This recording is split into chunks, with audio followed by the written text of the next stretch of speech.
Hey guys, tonight we brush the silence of dawn with the sleeve of a Ming Dynasty calligrapher.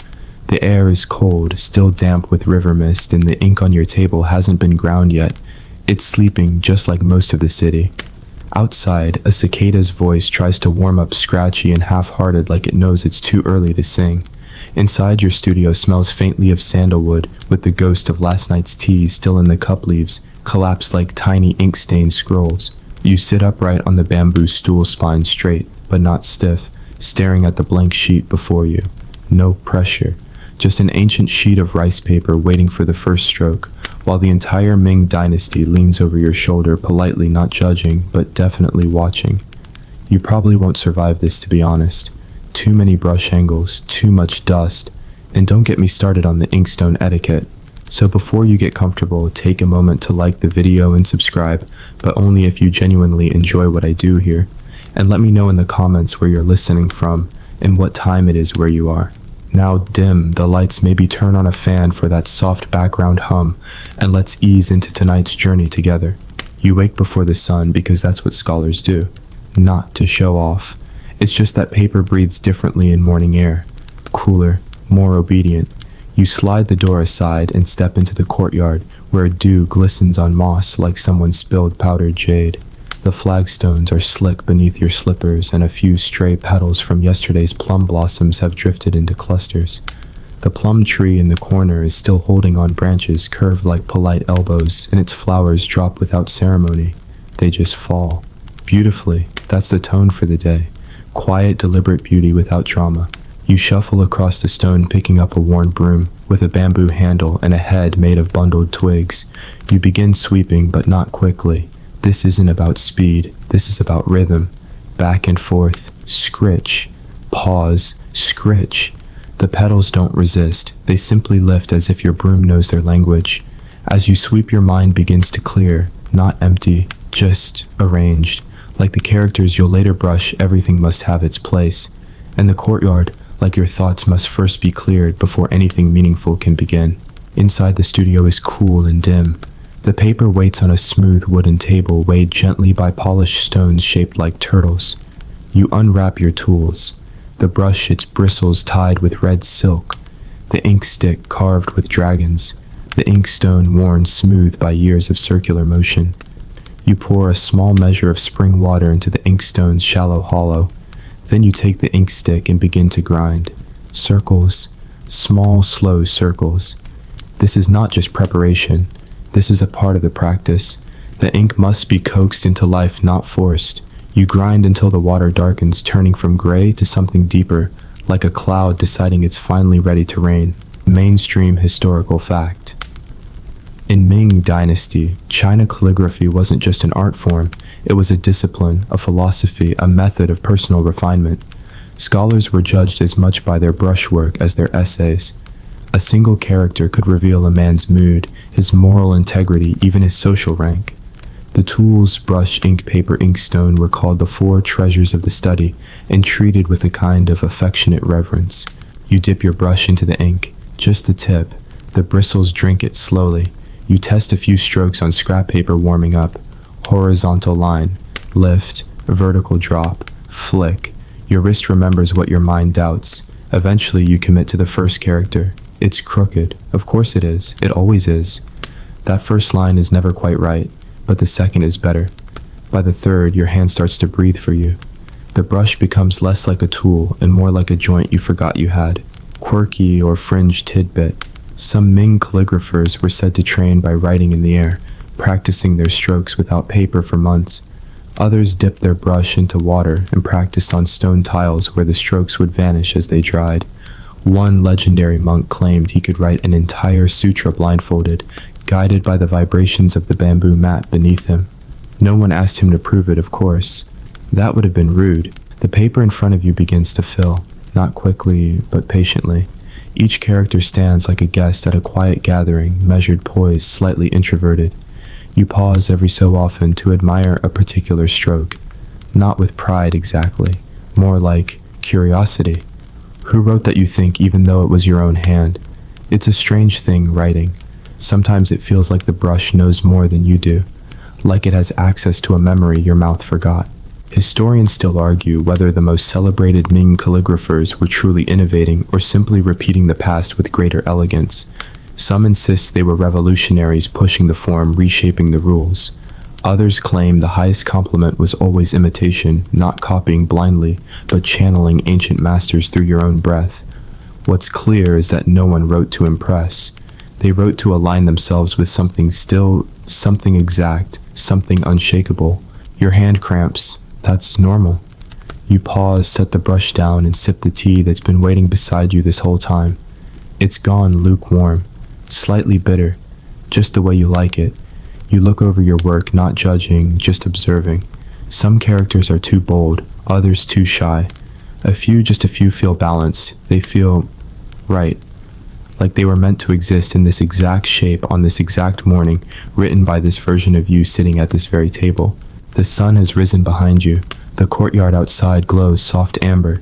You take a deep breath, the kind that lifts your whole chest, and exhale slowly, letting the ink dry on the paper before you. There's more to do, more to write, but not now. First, you sit in the quiet, brush in hand, and feel the weight of a morning well begun. You don't sweep the courtyard because it needs to be clean. You sweep because your mind does. By now, the sun is casting long shadows from the eaves of your tiled roof, slicing across the stone with geometric calm. The broom is light in your hands, its handle worn smooth by months of morning ritual, and each stroke across the flagstones feels like erasing yesterday's cluttered breath. Petals tumble lazily toward the edges, their colors already fading.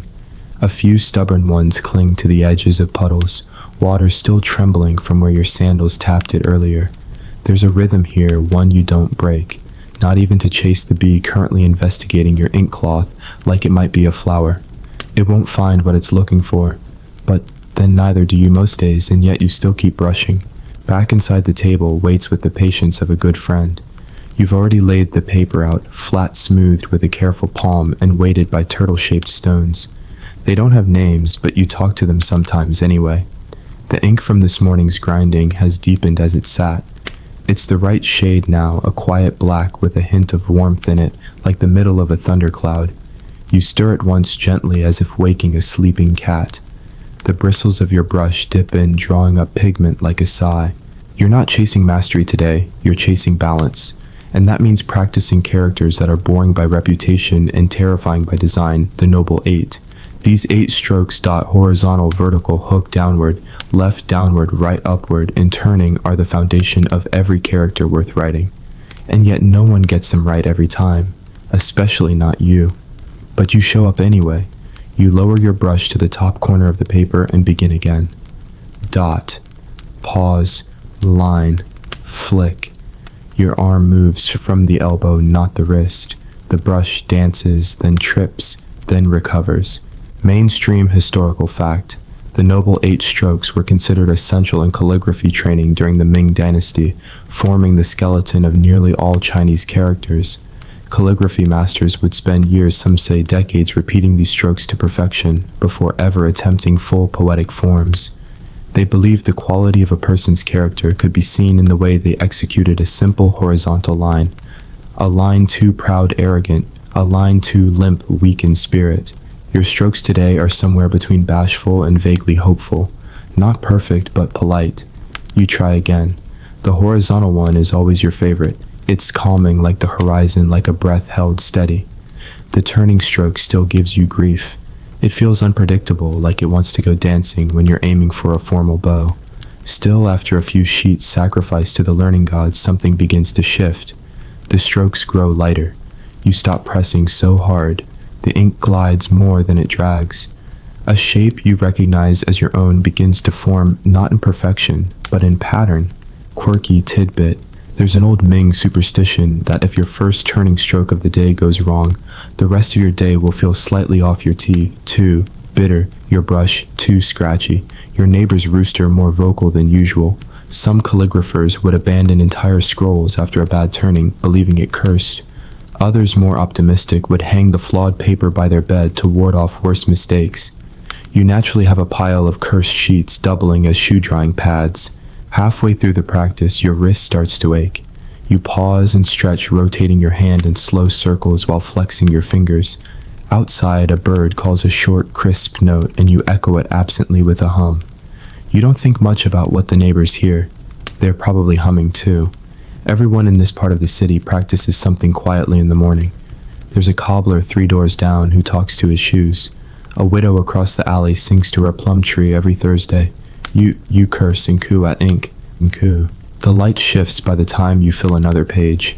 The calligraphy has taken on a kind of texture somewhere between practiced and personal. You stand to let the paper dry, placing it near the open window so the breeze can lift the dampness. It flutters slightly, and for a brief moment you imagine the characters lifting off entirely, flying into the morning, like letters delivered without messengers. You shake your head. Too poetic, you mutter. The kind of thing that ruins good discipline. Still, you let the thought linger as you gather your next sheet. Historians still argue whether the emphasis on form in Ming calligraphy limited creative expression or elevated it. Some claim that strict adherence to the Noble Eight led to a rigid style devoid of personal voice. Others argue that only through mastering the form could calligraphers transcend it, finding freedom not in rebellion but in devotion. It's the same argument musicians make today. Do you learn scales to forget them or to hear them differently? You don't have the answer, but you do have more paper, and your elbows warmed up now. So you dip your brush again, lean in slightly over the table, and let the next stroke guide you. It won't be perfect. That's not the goal. The goal is the breath before it begins. The pause, the press, the lift. Again, you've heard it said that grinding ink is the calligrapher's prayer. It's not dramatic. It doesn't thunder or demand. It's slow, circular, and oddly devotional. You cradle the ink stick like a relic, holding it between thumb and forefinger, then gently press it against the surface of the inkstone. With small, patient motions, you begin. The stick creaks slightly like an old door easing open. Water darkens incrementally, deepening from pale slate to something richer, almost velvety. You watch tiny whirls of soot spread into the shallow pool, stirred not by force, but by familiarity. There's a kind of surrender in this, like telling time without numbers. You don't check how long it takes. You just know when the ink is ready by how it smells, slightly bitter, vaguely sweet with a whisper of pine smoke, if you've done it right. You pause, inhale.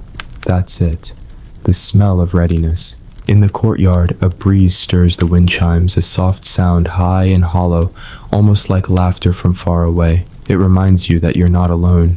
Across the city, dozens of scholars are doing the same thing. Their courtyards are smaller or larger, their inkstones carved with different beasts. Yours has a Kylan looking suspiciously smug. But all of you grind, all of you dip, all of you chase the line. Mainstream historical fact, Ming Dynasty scholars believe the act of grinding ink wasn't just functional but essential to the meditative nature of calligraphy. It was said to balance the temperament, settle one's emotions, and bring the calligrapher into alignment with both the tools and the text. Some even believed the rhythm of grinding could affect the eventual brushstrokes too fast and your lines would shake with nervousness. Too slow and they'd sag with indecision. You pour a little more water from the ceramic pitcher. The surface ripples and then stills. The ink has reached that perfect viscosity, now thick enough to hold shape, thin enough to breathe. You lift the stick and rest it gently on the wooden stand like tucking in an old friend. Then you take your brush and swirl it gently in the mixture. The bristles bloom, slowly absorbing pigment like sponge in shadow. You glance at the scroll beside you, unrolled to a blank field of paper. It feels ceremonial, this blankness, not intimidating, but respectful. Like a stage cleared for something worth watching. You steady your hand and start with something simple, maybe a proverb or a seasonal phrase. Your favorite today is Yun Dan Feng Qing. Yun Dan Feng Qing, the clouds are light, the wind is gentle. The characters flow easily this morning. Your hand doesn't argue with your eye. The first stroke lands softly like the settling of dust. The second curves like a sigh. Quirky tidbit. There's a legend that one calligrapher during the Ming court refused to grind his own ink, claiming it disrupted his creative flow. Instead, he employed a servant whose sole duty was to maintain precisely the right ink consistency throughout the day. Rumor has it he could detect even a one-drop variation by sound alone. Too thick, he'd bark without looking up.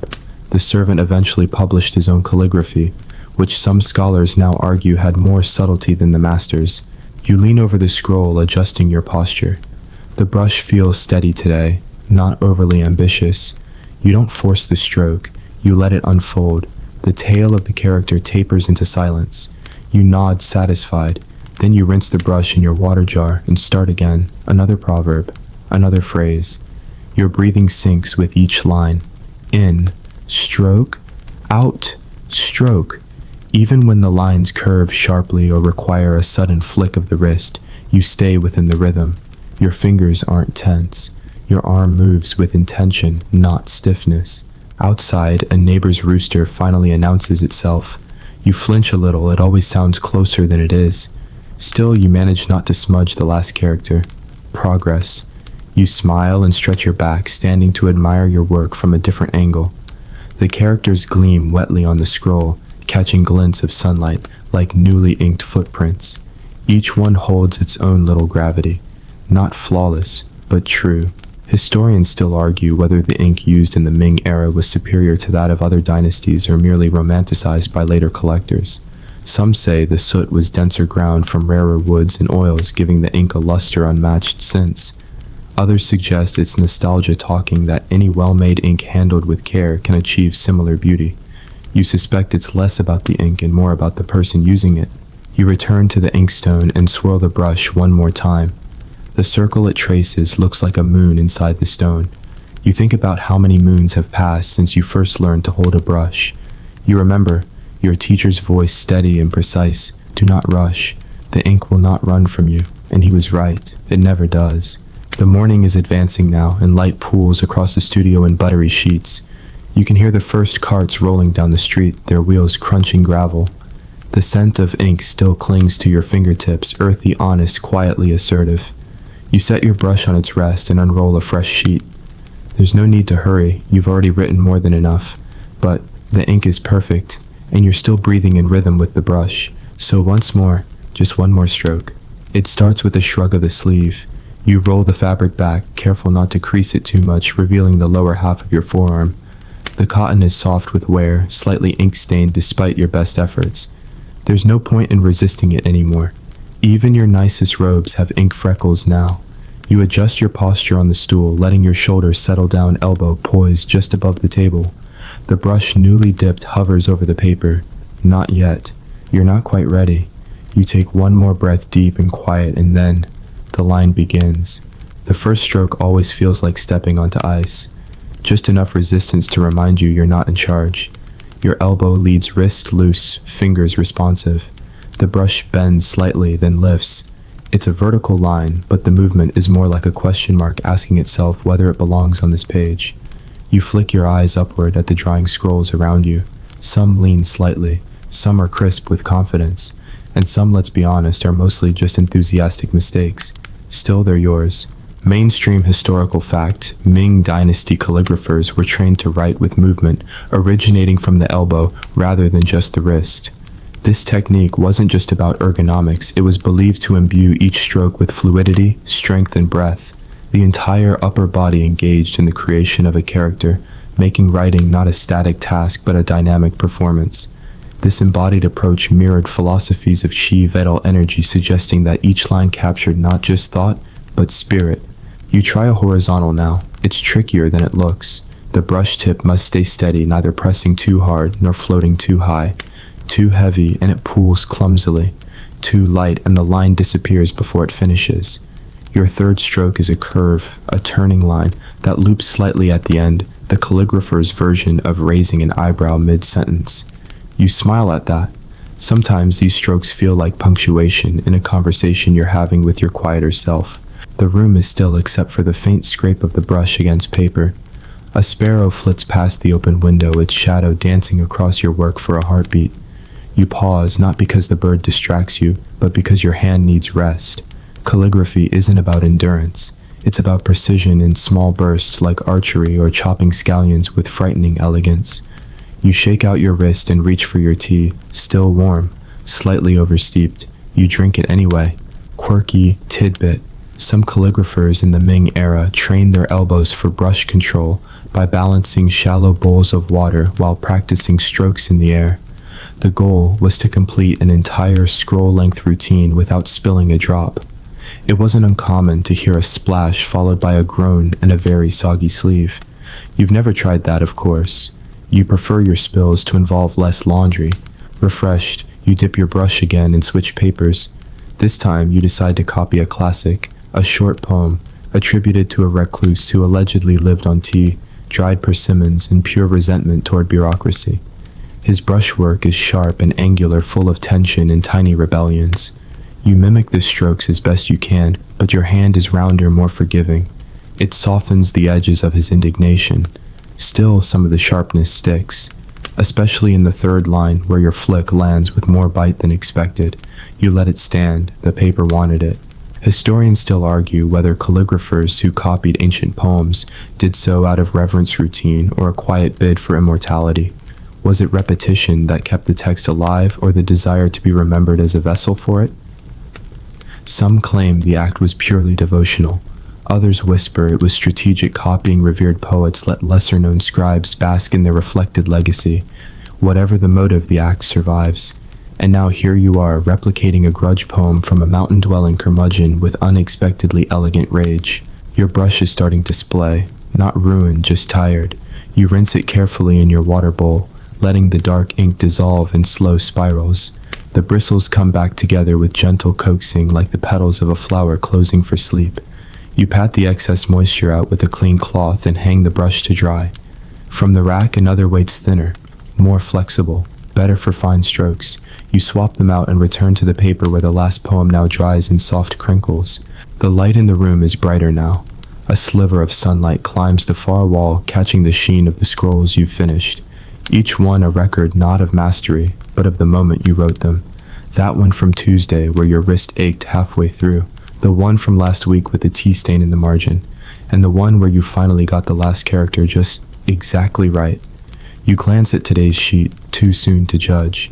It's still becoming. You roll your shoulder, give your elbow a reassuring pat quietly. No need for your neighbor to think you've cracked, and unroll the next blank page. The surface is soft, slightly speckled with fibers that catch the brush in curious ways. You run your fingers over it once and then raise your brush. Your sleeve slips back into place, ink drying faintly on the edge. You'll launder it tomorrow. Or maybe not. You once heard that a scroll carries memory like a tree ring, not just in what's written, but in how it was written, what the air felt like, how steady your breath was, which thoughts slipped through unfiltered when you weren't paying attention. So when you unroll the old scroll on your work table today, there's a strange familiarity to the creases along its edges, a dip where your palm once rested too long, a tiny smudge in the bottom corner that could have been tea ink or the ghost of a thumbprint you've forgotten. The characters stare back at you calm and upright. They don't look rushed. They don't look worried. You take that as a good sign. You're not planning to revise it. Ming calligraphers didn't revise, not really. The idea was to let the moment live in the lines, but still you study it. You trace the flow of the brush, try to remember what possessed you to make that hook so long or that dot so shy. Was it the rain that morning, the sound of wind chimes, or maybe the neighbor's goose honking right as you inked the final character? No idea, but the scroll remembers even if you don't. Mainstream historical fact. During the Ming Dynasty, scrolls were often reviewed not just by peers or mentors, but by entire social circles. Scholars would gather to unroll a friend's work and offer quiet, sometimes brutally poetic feedback. The third stroke stumbles like a drunk at dusk, someone might remark, which was Ming speak for your wrist, was sleepy friend. Others offered subtler praise. Ah, the silence between these lines breathes well. You learn to take both like tea, warm, a little bitter, and eventually refreshing. Today you decide to practice composition, not individual characters, not poems or fragments, but a whole short passage. You brush aside the old scroll with care and roll out a fresh sheet, this one wider, more textured, the kind artisans save for good ink days. You fetch your brush, not the thin one for detail, but the medium-bodied one with soft goat bristles, forgiving and generous. It's been drying since yesterday, and as you press it to your palm, the bristles fan slightly like they recognize you. You choose a passage from a classic, a few lines describing a river in autumn. It's understated, of course. Ming poets didn't like showy metaphors. Just the willow shivers faintly, the fisherman's coat smells of dusk. Simple, but the simplicity is deceptive. You'll need discipline to make it sing. You begin with the first character. The ink clings obediently to the paper, holding its form, tapering just so. The brush moves slowly, and your hand mirrors its breath. Quirky tidbit. There was once a minor official in the Ming postal service who practiced calligraphy so obsessively that he started delivering scrolls instead of letters just to get feedback. People called him the letterless courier. It's said he composed a 5-foot-long scolding to his own shoes for creaking during brushwork. No one's found the shoes, but the scroll survives preserved in a private collection, complete with an angry footnote written upside down. You finish the first line of your passage and pause to look. It's decent, not brilliant, not cursed, just steady. You continue. A character with many strokes challenges your focus, forcing you to breathe slower, to settle deeper into your posture. Your knee starts to ache, so you adjust your seating on the stool, more a wobble than a move. The second line begins, and your wrist knows the way now. The characters link gently but distinctly, like stones spaced in a garden path. You lean forward, then catch yourself. Posture, always posture. The final line arrives sooner than expected. You hesitate before the last character brush raised just above the paper. A breath, then a line, then a flick. It lands well, quiet, neat, slightly playful. You sit back and observe.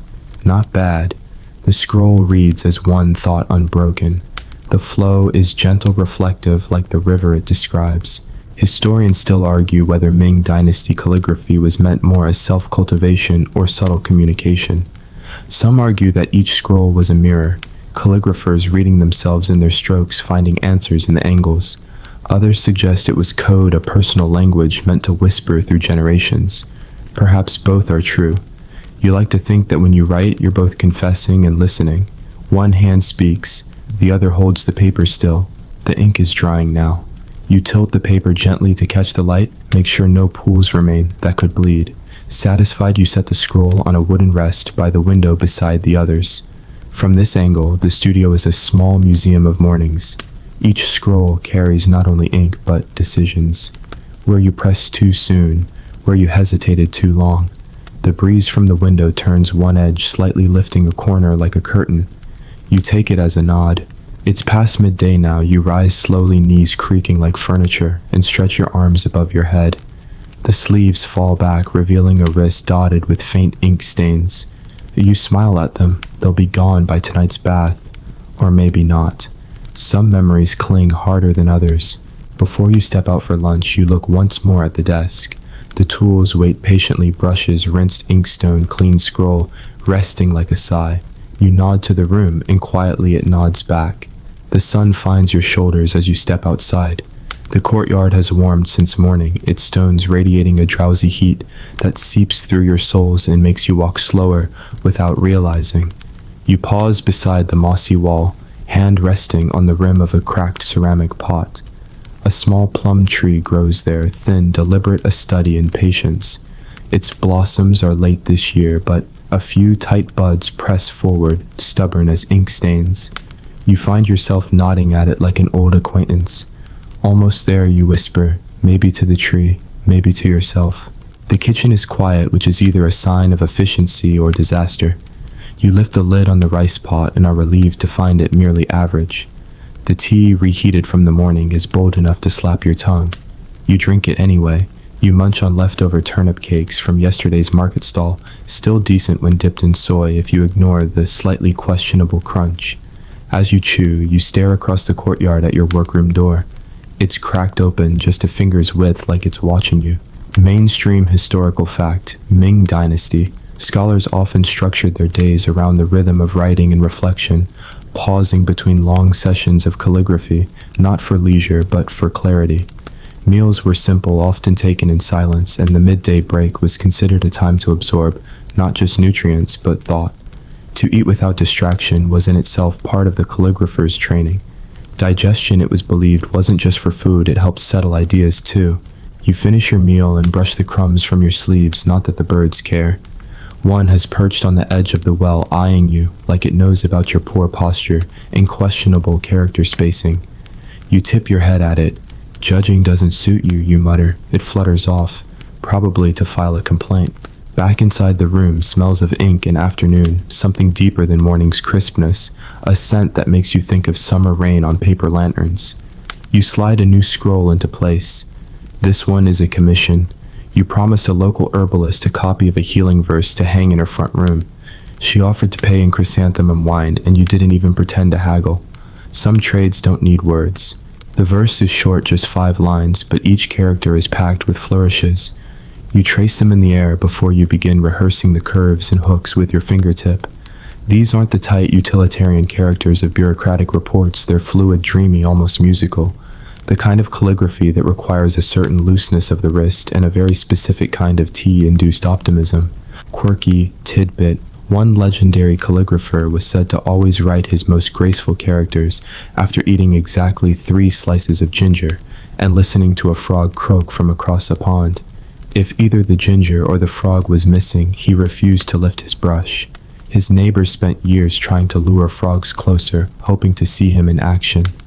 Eventually, someone carved a wooden croaking machine just to trick him into practicing during droughts. You begin the verse. The first character unfolds like a question, the next an answer that leans slightly forward as if urging you to continue. Your elbow feels good today. The strokes don't resist. You remember to breathe 1 breath per line, 1 exhale per curve. You lift and press and lift, letting the brush skim and sink like a leaf caught in wind. The third character is tricky, full of awkward angles. You start it too fast, realize it halfway through and recover, with a flourish that somehow turns the mistake into flair. You grin, that's not how it was supposed to go, but the paper doesn't complain. Historians still argue whether flourished calligraphy in the Ming period was a sign of artistic license or careless vanity. Some viewed ornate strokes as indulgent distractions, while others praised them as visual poetry, a layer of meaning beyond the words themselves. You suspect the truth lies in how honest the stroke feels. An honest mistake is better than a dishonest perfection. The last line lands quietly. You exhale and lay the brush down across the rest. The scroll gleams in the light, and for a moment you wonder if it's too decorative. Will the herbalist mind? Then again, her shop smells of sweet roots and laughter. She'll probably love it. You dab a red seal in the bottom corner, your name stylized into something vaguely bird-like, and press it onto the paper with a satisfying squish. As the scroll dries, you tidy your desk. It's less about neatness and more about ritual. The inkstone goes back to its stand, wiped carefully but never scrubbed. The brushes hang like bats in repose, their tips reshaped and ready for sleep. You stack the used paper, some practice sheets, some half-formed poems, and 1 furious letter to a bureaucrat that you'll never send. You place a paperweight shaped like a sleeping cat on top of them all. The cat looks smug. You let it. Outside, the plum tree has opened 1 blossom, small and hesitant. You step into the courtyard and watch it for a long minute. The wind moves gently through its branches. Nothing dramatic, just a quiet nod to the world. You nod back. The afternoon settles like dust on your shoulders, light familiar, a little stubborn. You feel it most in your joints, which creak faintly as you return to the writing table. There's no rush now, no grand masterpiece to complete. This is your time for scroll journaling, small thoughts with big brush strokes. You keep a roll of lower-grade paper for this, the kind that crinkles if you breathe too hard and bleeds like gossip. But that's the charm. On days when your thoughts feel particularly unpolished, the paper doesn't judge. It soaks in your uncertainty, like it was expecting it. You dip your brush into the freshly ground ink, already darker than the midday batch, thicker too. The late-day ink always has more bite. Maybe it's the residue of fatigue, or maybe it's just that the soot swirls differently when you're tired. Either way, the strokes feel moodier now, slightly slouched, a little wistful. You begin with a line about the plum tree. It bloomed, finally. You mark the moment not with celebration, but with the simple character for open. Just that. A door, a flower, a breath, all the same word. Mainstream historical fact. Many Ming calligraphers kept private scrolls for what we'd now call journaling. Brief entries, poems, observations often hidden or burned later. They weren't written for prestige or posterity, but for the same reason someone might hum to themselves while cleaning. The process mattered more than the preservation. And yet some of these throwaway scrolls survived, offering scholars a window into moments that were never meant to be remembered. You write another character wind. It comes out sharper than you intended. Not angry exactly, just brisk. You smile. That's fair. The wind did tug at your sleeve earlier like a restless sibling. You add a line about your tea cooling too quickly. Then a phrase about a distant hawker's voice rising like incense smoke between rooftops. The entries aren't poetic in the classic sense, but they're yours. No flourishes, no pressure, just ink meeting paper in the most honest way you know. Quirky tidbit: one eccentric nobleman in Suzhou kept a scroll journal exclusively written in reverse mirror calligraphy. He claimed it helped him think backwards and therefore understand the future. When asked how often he read it, he replied, "Never. I already know what I meant." His grandson later turned those scrolls into pillow stuffing, which some believe is the most metaphorically accurate ending for them. You write slowly, stopping often, not because your hand aches, though it does, but because you're listening. To the wind, to your thoughts, to the way your brush sounds as it glides across the fibers. The afternoon is hushed, no visitors, no letters, no urgency. Even the birds seem to have agreed to give you space. You consider sketching a small plum blossom in the corner of the page just as punctuation, but decide against it. Sometimes a blank corner is the loudest part of the scroll. Historians still argue whether these casual, unsanctioned writings were part of an artist's identity or mere byproducts of a restless mind. Were they emotional scaffolding for bigger works, or the true masterpieces hidden beneath a scholar's formal shell? It's tempting to romanticize them, these raw scraps, but maybe that's the wrong question. Maybe their value lies precisely in not being concerned with value. You pause to stretch your fingers. Ink has crept into the crease of your knuckle, how it always finds the exact spot you forget to wipe. Your elbow clicks softly as you lean back and look over your lines. The characters aren't aligned perfectly. The spacing is inconsistent. One character cloud has a wobble that makes it look drunk. You love it. You absolutely love it. Because it's honest. Because it's today. Because tomorrow your hand will be steadier. Or maybe not, and either way this scroll won't exist again. You set the brush down gently. It rolls a little, then stops. A breeze filters through the room. You close your eyes. For a long minute nothing happens, and it's perfect. The scroll dries beside you, curling slightly at the edge. You let it. Everything curls eventually. You roll the scroll carefully, not too tight.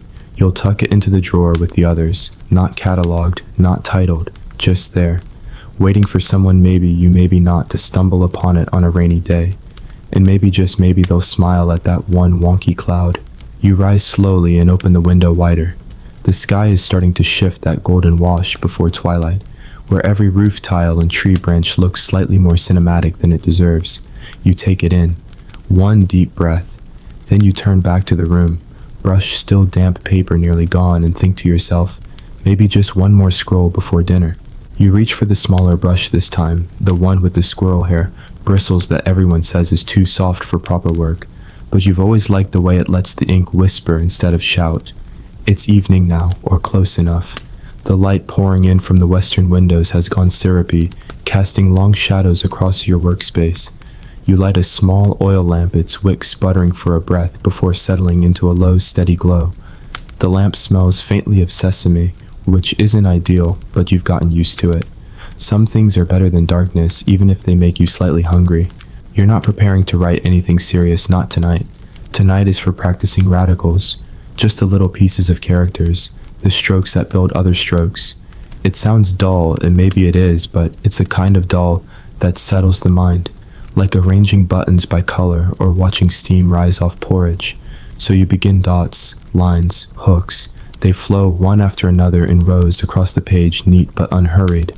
One radical, then another. Some you've drawn 1,000 times, others feel new each time, like a friend who changes their haircut every visit. Mainstream historical fact. In traditional Ming era, calligraphy school students often spent months copying radicals before they were even allowed to attempt full characters. The philosophy was that mastery came from the parts, not the whole. Like learning to make soup by first understanding a single grain of rice. There were even scrolls that contained nothing but lines practiced so obsessively they looked like barcodes of discipline and quiet rage. The lamp flickers a little as a breeze sneaks in from under the door. You press your palm flat on the paper to keep it from lifting. The ink is running slightly now, blurring your strokes at the edges, giving them a dreamy quality. You don't mind. These radicals aren't meant for anyone but you. They're a warm-up for your thoughts, a brush stretching its limbs after a long nap. Quirky tidbit. There's an old tale of a Ming calligrapher who fell in love with a radical. Not a person, a specific radical. The one for grass. He wrote it obsessively every day for years, scroll after scroll, room after room, until his home was nicknamed the Meadow.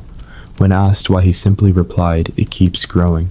Some of those scrolls were eventually used to patch a leaky roof, which feels like a fitting return to the elements. You switch to another paper, a new set of radicals. This batch focuses on motion, those dynamic strokes that give characters their tempo.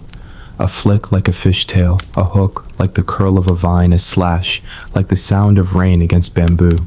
Your wrist starts to ache again, so you take a moment to roll it gently in a circle. You stare into the lamp flame as you do, watching how the ink glows faintly in its jar, like it remembers the soot it came from. Historians still argue whether the obsession with radicals in Ming calligraphy was pedagogical rigor or philosophical metaphor. Was it truly about repetition, or about internalizing the essence of the written world through its smallest units? Were these radicals just warm-ups or spiritual microcosms? You lean toward the latter, if only because it sounds more poetic when you explain it to Getz. Your page is almost full. Rows of neat, trembling lines march across it like footsteps in shallow snow. You pause before finishing the last one, wondering whether to make it perfect or let it wobble. You choose the wobble. There's more honesty in it. You blow gently on the page to help the ink set and hold it up to the lamplight.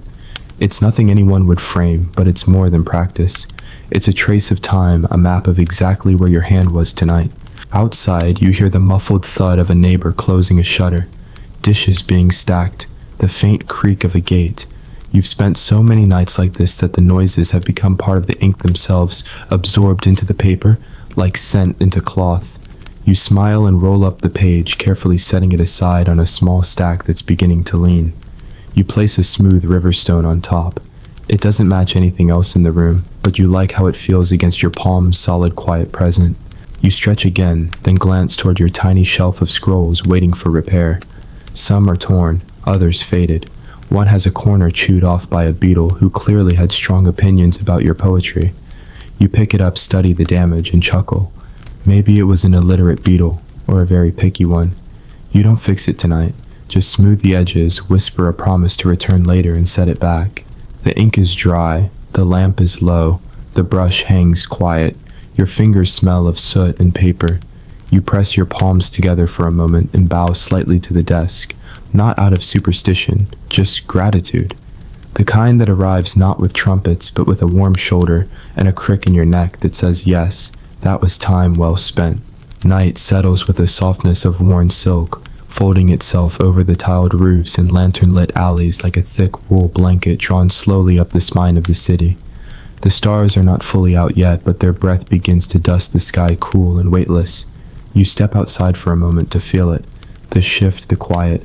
The last traces of sunlight have fled the courtyard, leaving behind that dusky blue that makes everything look slightly more important than it actually is. Even the chipped edge of your inkstone has taken on the dignity of an ancient monument. You pull your robe tighter, not out of cold, but because the evening has that feeling, that ceremonial hush, like the start of a festival or the end of a sentence. Tonight you will write a letter, not a formal one, no seals, no addresses, no stiff greetings, just a message. A scroll's length of thought sent to a friend in another province, someone you haven't seen in years, but who still sends you bundles of dried chrysanthemum and oddly shaped stones that look like abstract goats.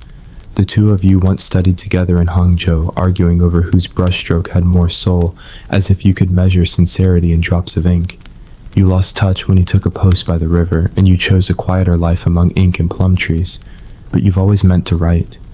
Always. Mainstream historical fact. In Ming China, personal letters were considered an extension of one's moral self. How you wrote your brushwork tone, even the paper reflected your character. Some calligraphers even reserved special styles for letters to friends, deliberately writing more freely or more whimsically than they would on public scrolls. There was a style known simply as intimate running script, looser, lighter, full of sudden loops and laughing turns. You unroll a fresh sheet of rice paper. The texture is fine-grained and slightly uneven, the kind of surface that challenges your control, but rewards boldness. You decide to begin without a draft. This letter is a conversation, not an essay. The brush feels unusually warm in your hand, whether from the lamp or anticipation you can't tell. Your first lines are simple greetings, but they carry the weight of years.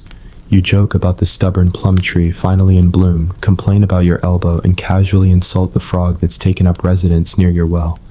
You imagine him reading it, nodding, laughing, maybe muttering still a dramatic fool, before pouring himself another cup of bitter tea. Quirky tidbit: there's a preserved letter in a provincial museum written by a Ming calligrapher who included mid-letter a small drawing of his own confused face after realizing he had written 4 paragraphs addressed to the wrong cousin.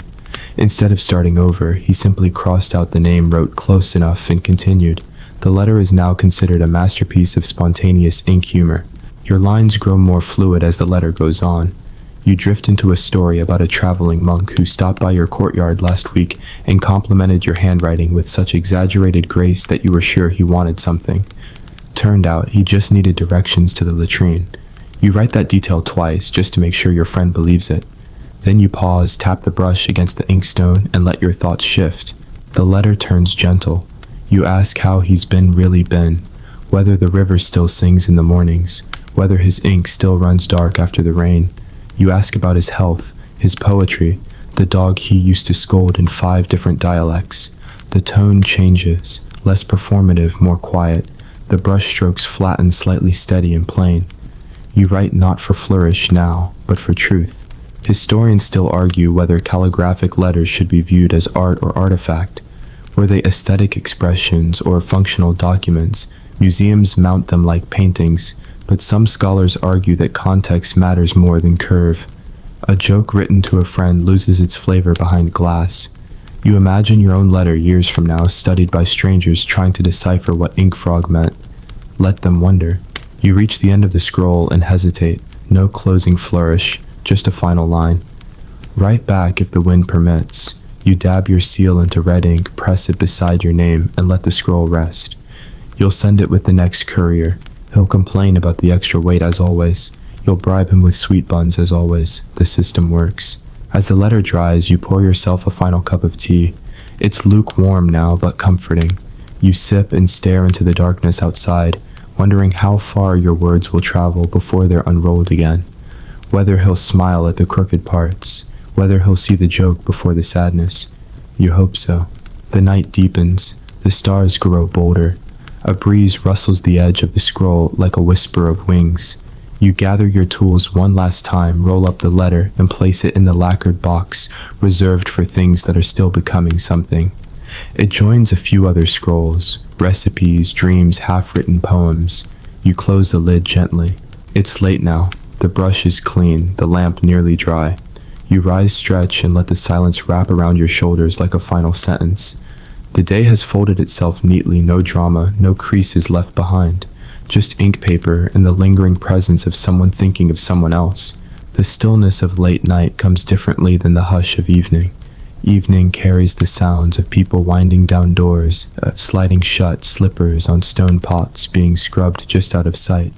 But midnight stillness, that's a deeper silence. One where even the birds pause their gossip and the insects think twice before buzzing too loudly. This is when your calligraphy changes, not because of purpose, but because of posture. You sit differently now, slower, heavier, letting your spine curve like a question mark, and your breath stretch between strokes like a yawn. This is not performance, it's ritual, the kind that slips in when no one's watching. Tonight you unroll a practice scroll, one you've written over before. Ghost lines lie beneath the surface, faded but present. The old characters peek out like memories you've tried to forget but secretly love. There's comfort in their presence. They remind you that imperfection isn't permanent. You light a second lamp, its glow more orange than the first, giving the room the warm hue of aged tea. Your brush is already damp, and your fingers carry the faint smell of pine soot and citrus peel left over from the cleaning oil you used earlier. Mainstream historical fact: many Ming Dynasty scholars reused paper for nighttime practice, especially when high-grade scrolls were expensive or scarce. These ghost scrolls were sometimes layered with 3 or 4 generations of calligraphy, forming a visual history of a person's evolving skill. Some masters even taught by gifting their students old scrolls, encouraging them to write over the faded ink as a form of dialogue with the past. You begin slowly, no rush. You're not copying poetry or practicing radicals tonight. You're writing shapes, loops, the bones of characters without the flesh, A sweep here, a flick there, strokes that don't spell anything, just motion for the sake of motion, like dancing with no music or singing when you've forgotten the words. You let your hand move without thought, without plan, just following the pull of the brush's belly across the paper. Quirky tidbit: one night-loving calligrapher in Nanjing believed his brush was haunted, but only in a helpful way. He claimed the spirit of a long-dead monk would occasionally guide his hand during midnight sessions, resulting in particularly elegant, if slightly unusual characters. He refused to use that brush during the day, stating, "Go snap after dawn." You lean forward, pressing the tip down just a bit harder, letting the ink pool. The stroke thickens, bleeds outward like breath in cold air. You don't correct it. You don't hesitate. There's something about writing at this hour that turns hesitation into poetry. Your movements become more fluid, your thoughts quieter. Each gesture is both decision and surrender. Historians still argue whether these late-night writings were meditative exercises or quiet acts of rebellion against daytime constraint. Some believe they were deeply spiritual ink, as incense paper is prayer. Others suggest they were simply habits of insomniacs too fidgety to rest. You suspect it's both. Writing by moonlight may not change the world, but it changes you. And that sometimes is enough. The air grows colder as the night deepens. You tug your sleeves down over your wrists and shift your legs beneath the table. You realize you've been writing in the same spot for over an hour. No aches, no distractions, just rhythm. The ghost scroll hums beneath your fingers. The faded lines shimmer faintly in the lamplight. You think of all the other scrolls like this, forgotten, reused, layered with invisible meaning. Stacked in dusty boxes, hidden in old trunks, burned maybe, or used to wrap dumplings. You wonder if your scrolls will survive. Then again, does it matter? You add one last sweeping curve, a half circle that doesn't belong to any known word, but looks exactly like how tonight feels. You nod. That's enough. You let the scroll dry beside you, curling faintly at the edges. It won't be sealed. It won't be labeled. It'll stay in your drawer of practice pages until it finds a new use. Maybe as a wrapper, maybe as a gift, or maybe just as proof that you were here on this night with this brush thinking these thoughts. The second lamp flickers. You extinguish it with a soft exhale and listen as the darkness rushes in to fill the space. It's not frightening, more like velvet. You gather your tools, slowly placing each item back in its home with the care of someone tucking in a child. The brush goes into its case. The inkstone is wiped with a square of cloth that still smells faintly of sandalwood. The scroll is rolled but not tied. Let it breathe. Let it remember. You rise from your seat, knees cracking softly, and stretch your arms until your spine sighs with relief. The stars outside are bright now, clearer than you expected. You stand at the window a while, brush-stained fingers resting on the sill, and imagine the whole city full of other quiet scribes, each bent over their paper, each trying to capture a thought before it fades. Maybe someone else is writing this very moment. Maybe they're thinking of you. You whisper a good night, not to anyone in particular, just to the ink, the paper, the stars, the silence. They all deserve it. Then you blow out the final lamp and let the scroll rest. Dawn arrives like a rumor, soft, slow, and slightly unsure of itself. The sky doesn't explode with color. It seeps into clarity, bleeding pale lavender into the inky black like someone spilled tea over the horizon. You wake before the birds do not, because you're disciplined or mystical, but because your back said so. You sit up slowly, bones protesting like old floorboards, and shuffle toward the courtyard in your house slippers, which you've worn so thin they're basically fabric-shaped ideas now. A faint mist clings to the air, curling around the stone paths and bonsai pots like a cat circling your ankles. You take it all in with a quiet inhale. This is the best part, the before part. You pour water into the inkstone, not for writing yet, but for morning prep. There's something ceremonial about grinding ink at dawn. It's meditative in a lazy kind of way, like stirring porridge without actually wanting porridge. The ink stick grates gently over the stone, releasing that familiar smoky scent. Not harsh like burning wood, but soft like pages of an old book left out in the sun. You don't rush. This is your moment of reassembly, the slow coaxing of yourself back into coherence. Mainstream historical fact. During the Ming Dynasty, early morning, calligraphy was seen as a form of personal alignment. Scholars believed that one's first characters of the day reflected the state of the soul. Some teachers even advised writing truth or silence as the first word to set a tone of honesty or restraint for the hours to follow. The belief wasn't mystical, it was rhythmical. Mind and ink had to move together. You decide on fog as your first character, not for any profound reason, it's just there heavy in the air, draping your garden in gauze. You draw it slowly, letting the brush glide through the loops like a boat sliding through reed-thick waters. Then you follow it with breathe and listen. The scroll is already better than most of what you wrote yesterday. Dawn has that power. Even your handwriting is better behaved before breakfast. Quirky tidbit. A famously grumpy Ming poet once refused to write in the morning unless he'd heard 3 sparrows arguing outside his window. If he heard only one, he claimed it was a bad omen. 2.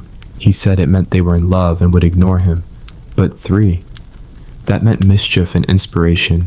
His diary contains several entries that begin with alas, only one bird. No poetry today. You keep writing, not with ambition, but with consistency. The strokes are even the spacing generous. You find yourself humming a tune you don't recognize but somehow know. The characters begin to form loose verses, not quite poetry, not quite prose. A musing about rain on tiles. A thought about how silence changes shape depending on who's listening. It's the kind of writing that will probably never be read, which is what makes it so easy to keep going. Historians still argue whether these early morning scrolls were exercises in discipline or quiet acts of private philosophy. Were they training or testimony? Did scholars really write just to warm up? Or were they scribbling notes to their future selves, hoping someday they'd be wiser or at least better rested? Either way, the ink doesn't lie. It catches you where you are. The mist begins to lift, revealing the distant silhouettes of your neighbor's roof tiles and the plum tree that insists on blooming unevenly. You pause your brush to sip warm barley tea, then return to the scroll. The lines are lighter now, not because you've run out of ink, but because your thoughts are slowing. Dawn demands a certain softness. Even your metaphors have curled up like cats content to nap beside the characters. You end the scroll with a gentle mark, just one curved stroke that doesn't belong to any word, but feels like a bow. You let it dry by the open window while the light pours in golden, now stretched wide across your desk like an invitation. You stretch, yawn, and smile. The world is waking. Soon someone will knock, or a bird will scold you, or your tea will spill on your sleeve and you'll curse quietly and reach for a rag. But not yet. Right now, the brush rests beside a scroll that belongs to no one but you, born in a moment that will never come again. And that for this sliver of a morning is enough. Mid-morning creeps in without fanfare. No bells, no proclamations, just a slow brightening of shadows and the unmistakable clatter of a neighbor feeding chickens somewhere behind your garden wall. You squint toward the sound brush in hand mid-stroke. It's hard to tell whether the hen is grateful or offended. Either way, it's not your concern. Today's concern is rice paper. Specifically the 5 fresh sheets you laid out at dawn that now seem to be judging you silently from across the table. You approach with caution as if they might bite. Today you've decided is a day for refining the character for harmony. It's deceptively tricky. The top half flows easily a soft roof over the rest, but the lower elements tangle like roots beneath a river. You've written it 100 times, but today it wants to argue. You dip your brush, make the first stroke, then the second when someone knocks. Not a polite knock either. It's the kind that says, I know you're in there, and I brought something confusing. You sigh, roll your scroll, partway closed, and shuffle to the gate. It's the postman. Again. He holds out a parcel like it might explode. It's wrapped in heavy waxed cloth and smells vaguely of pine tar. From Suzhou, he grunts as though that explains everything. You sign without asking questions. Postmen in this district are more philosopher than courier. They bring packages and unsolicited opinions about your robe color. As he leaves, he pauses to squint at your ink-streaked hands. Mulberry paper again, he asks, and you nod. Too soft, he mutters and walks away before you can retort. Mainstream historical fact. In Ming era, China paper debates were nearly as heated as poetry debates. Scholars would argue over mulberry versus bamboo versus rice paper, like modern people argue over phone brands. Each had its defenders. Mulberry was soft and durable, but prone to smudging. Bamboo was coarse but sturdy. Rice paper delicate and prized for poetry. Entire essays were written comparing how each type held the mood of a brushstroke. You bring the package inside. It's heavier than expected and wrapped with too much string. Inside, nestled in folds of cloth and dried chrysanthemum petals, is a stack of what appears to be goat hide paper. You blink. It's clearly been handmade rough along the edges and dyed a gentle brown. A tiny note sits atop the pile. Tell me how it flows. No name, just that, a dare more or less. Quirky tidbit. There's record of a reclusive Ming scholar who wrote exclusively on dried lotus leaves soaked in vinegar to preserve the truth. The ink he claimed revealed its real meaning only when the leaf dried fully, which could take hours. His scrolls are now unreadable, but they smell amazing. You unroll one of the new sheets, place it flat, and prepare your brush. You're skeptical. Goat hide doesn't seem like a medium for delicate poetry, but you dip and begin. The brush drags slightly unexpected resistance, but the ink stays crisp. The character for listen blooms with sharp contrast, then patience, then drizzle. The strokes hold firm, almost too confident. You pause, then smile. Whoever sent this knew you'd be stubborn enough to try it. You can almost hear their chuckle between the fibers. Historians still argue whether unconventional materials like animal skin or stitched fabrics were used by necessity or eccentricity. Some say it was due to regional shortages of traditional paper. Others insist it was a calligrapher's quest for artistic challenge. There are scrolls stitched from bark from pressed seaweed, even one curious example believed to be parchment made of silk, layered with powdered pearl. Whether practical or poetic, they testify to the strange length scribes would go for the perfect brush feel. You finish a character and hold up the sheet to the light. The hide paper glows faintly amber like old tea. It's oddly beautiful, less refined, more primal. You roll it gently and set it beside the letter to your friend. Maybe he'll get a sheet in his next package. With no explanation, of course. Just the paper and a haiku that ends in a pun. You return to your original scrolls, now feeling oddly stiff in comparison. Still, there's comfort and familiarity, like returning to playing kanji after a spicy meal. You resume your work on harmony, and this time the strokes behave. Perhaps the goat hide jogged something loose in your rhythm. Perhaps you just needed a visitor to interrupt your overthinking. A breeze curls through the room again.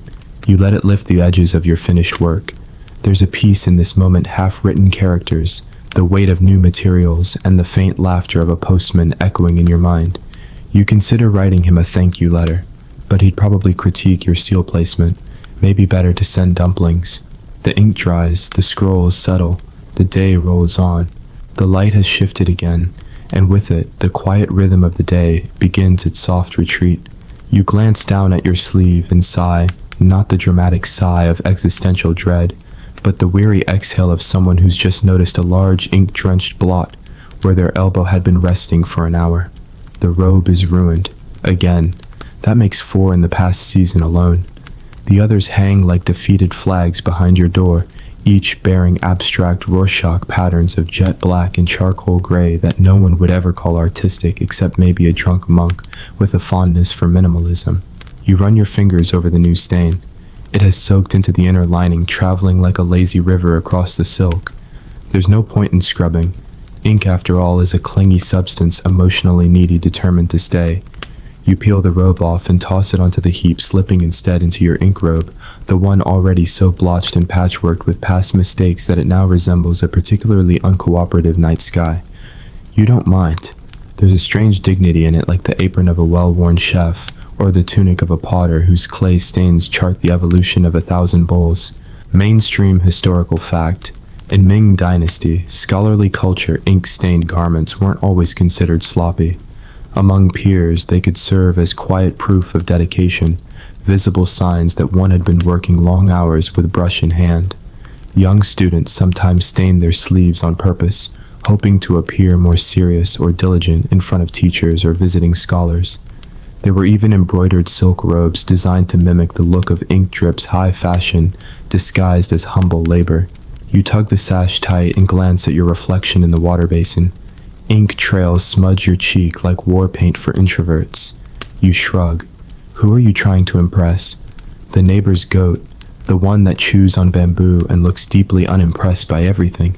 You splash your face pat dry with a cloth that once was white and feel surprisingly alert. Maybe it's the coolness of the water. Maybe it's the robe's weight on your shoulders like a familiar story being told again. You settle back into your seat. The scroll before you is half finished, a sequence of characters describing the sound of rain on tiles. You resume the work. Your brush, perhaps emboldened by your outfit change, glides more confidently now. The strokes come easier, each one a soft conversation between fiber and paper. Quirky tidbit. One eccentric Ming calligrapher named Zhen Bao was known for soaking his robes in tea before writing, believing it brought balance to his ink work.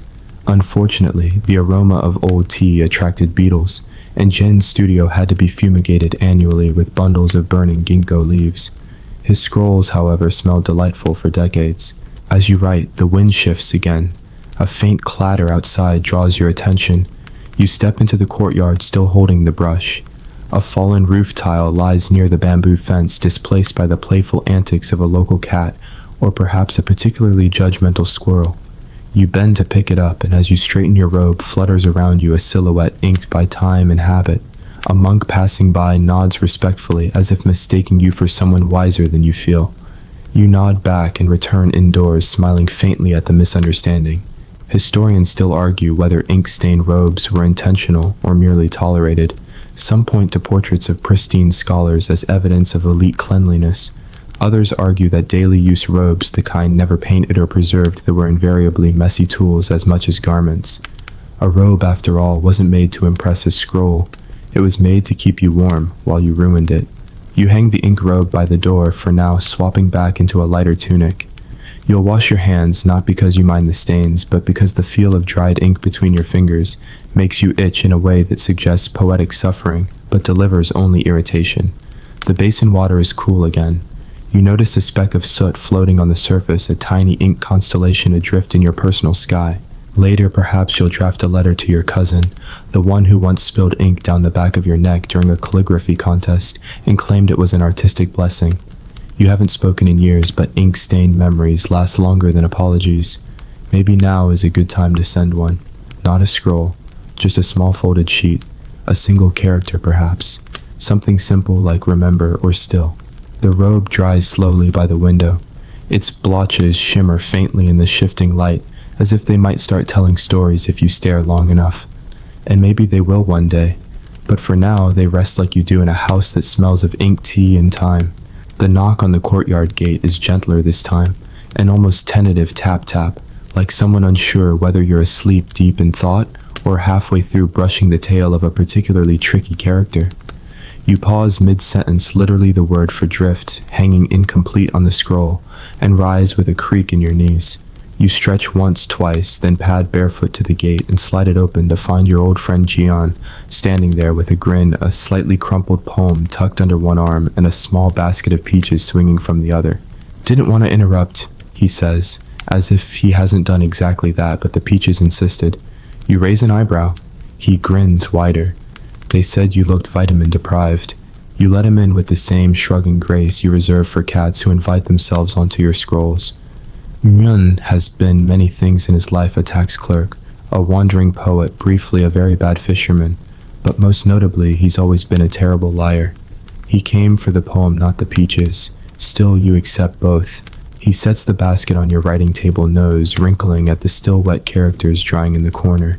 "Ah, drift?" he says, peering. "That's bold." You squint at him. It's not bold, it's transitional. He plucks a peach, bites into it, and mumbles around the pulp. Transitionally bold, then. Mainstream historical fact: Ming-era friendships among scholars often centered around calligraphy and poetic exchange. Visiting a friend with a fresh poem, handwritten of course, was a standard act of intimacy and intellectual respect. Sometimes a shared scroll would be passed back and forth across years, each man adding a line, a commentary, a brushstroke. These scrolls, known as heiji, were treasured artifacts of friendship, layered with meaning and memory. Jian hands you the crumpled sheet. It's a verse, playful, unfinished, and clearly begging for your commentary. You read it silently, noting his usual fondness for metaphors involving weather and minor household mishaps. "The fan you broke appears again," you say, dryly. "I was making a point about impermanence," he replies, smirking. You set the poem aside for now. First the peaches. They are small, slightly bruised, and utterly perfect. You cut one open and place the halves on a lacquered plate that's seen better days. Jian picks up a brush and begins tracing nonsense on your work table, meaningless swirls that look suspiciously like snails. Your ink feels dry, he says. Your jokes feel older, you reply. Quirky tidbit. A well-known anecdote from the 15th century describes two scholars who once spent an entire afternoon composing love poems to a particularly attractive batch of persimmons. The scroll of their fruity verses survived and is now stored in a museum admired less for literary brilliance than for its astonishing dedication to produce. Jean finally settles into the chair across from you, mouth sticky with peach juice, and the two of you begin to work, not on anything serious, just playful edits to his poem. You suggest replacing stormy yearning with slightly damp affection. He accuses you of being emotionally stunted. You counter with a long-winded metaphor about puddles, and he threatens to call your mother. This somehow is progress. Historians still argue whether these collaborative poetic exchanges were purely social or deeply philosophical. Some say they were games mind duels played with brush and ink. Others believe they were coded conversations, safe spaces for scholars to express personal beliefs or hidden frustrations. Either way, each line layered meaning upon meaning, creating a record of minds in motion. As the afternoon deepens, the shadows stretch and the scroll grows messier, more crowded, more honest. Jian's handwriting tilts wildly by the fourth stanza, and your lines get progressively more sarcastic. You add footnotes accusing him of excessive metaphors, and he draws a stick figure of you weeping into an ink pot. It's perfect. No patron would ever commission it. No archivist would bother preserving it. But it's yours. You pause for tea, pouring into mismatched cups and settling into a silence that hums with the contentment of shared stillness. Jian watches the garden leaves rustle in the breeze, then gestures toward the robe you hung to dry. Another victim, he asks. You nod. The character for patience exploded. He chuckles, then rises to leave scroll tucked under his arm once more, now bursting with new lines and inside jokes. I'll write back next week, he says. Or when the fan breaks again. You walk him to the gate, passing under the fading light, and watch him disappear down the path, whistling something off-key. You return to your desk. The poem is gone. The peaches are nearly gone. But your inkstone still holds a little pigment, and the sky outside is just beginning to turn gold. You dip the brush again, and begin a new line. You stare at the same stubborn line for the 7th time this afternoon, brush poised in a quiet standoff. The sentence resists you not violently, not with flair, but with a passive-aggressive stillness, like a tea guest who sips and says nothing while mentally judging your porcelain. It's supposed to complete a short verse about rain tapping on a clay roof. The first 3 lines came easily elegant, fluid, full of the kind of accidental grace that sometimes happens when you're not trying. But this last line, it's a ghost. Every time you write it, it vanishes behind another failed attempt, a little less perfect than you'd hoped. You write it once, cross it out, write it again slightly slower. Nope. The brush pauses, tip trembling slightly as if unsure whether to try again or leap off the scroll in protest. You shift in your seat. It's not a matter of vocabulary, you've got plenty of words. It's a matter of balance. The wrong character tips the whole thing into melodrama, like a garden that suddenly sprouts a statue shaped like a tiger riding a crane. Mainstream historical fact, Ming Dynasty calligraphers often practice the same line of a poem dozens, sometimes hundreds of times to achieve a perfect visual rhythm. These weren't just exercises in penmanship, they were acts of refinement, efforts to capture the spirit of a phrase in a way that would survive not just reading, but centuries of being looked at. A well-balanced scroll was as much sculpture as it was language. You stand and stretch, cracking your back in 3 satisfying places, then pace the room like a general revising a doomed battle plan. A light drizzle begins outside as if to taunt you. The rain in the poem has become real, and it still won't help you finish the line. You mutter aloud, what rhymes with damp regret and doesn't sound like heartbreak? The scroll remains silent. You decide to take a breath, deep in through the nose, out through the spine. You return to the desk and dip the brush again. Maybe it's the 11th time, maybe the 15th. You don't count anymore. You write the line slowly, letting each stroke stretch a little further than before, looser, less urgent. This time it lands, not perfectly, but with the right kind of wobble. A deliberate imperfection, like the sound of a leaf landing in a pond. Quirky tidbit. There was a reclusive poet named Ming who insisted on writing only while standing on one foot, claiming it sharpened his concentration. His poems were uneven, wildly emotional, and often ended mid-sentence, but his final lines when finished were rumored to stop arguments and start marriages. One scroll simply read, "It rained once and I remembered your voice." You write the line again a little steadier now, then again. You're not chasing perfection anymore. You're just listening to the line as it reveals itself like a melody half remembered from a dream. The room is quiet except for the brush gliding and the drip, drip, drip of real rain mimicking your imagined one. Somewhere outside, a bamboo stalk taps against the window frame, adding percussion to your composition. Historians still argue whether calligraphers viewed their corrections as part of the final work or merely stepping stones. Some surviving scrolls show layers of erased characters ghosted beneath fresh ones, suggesting a belief in visible process.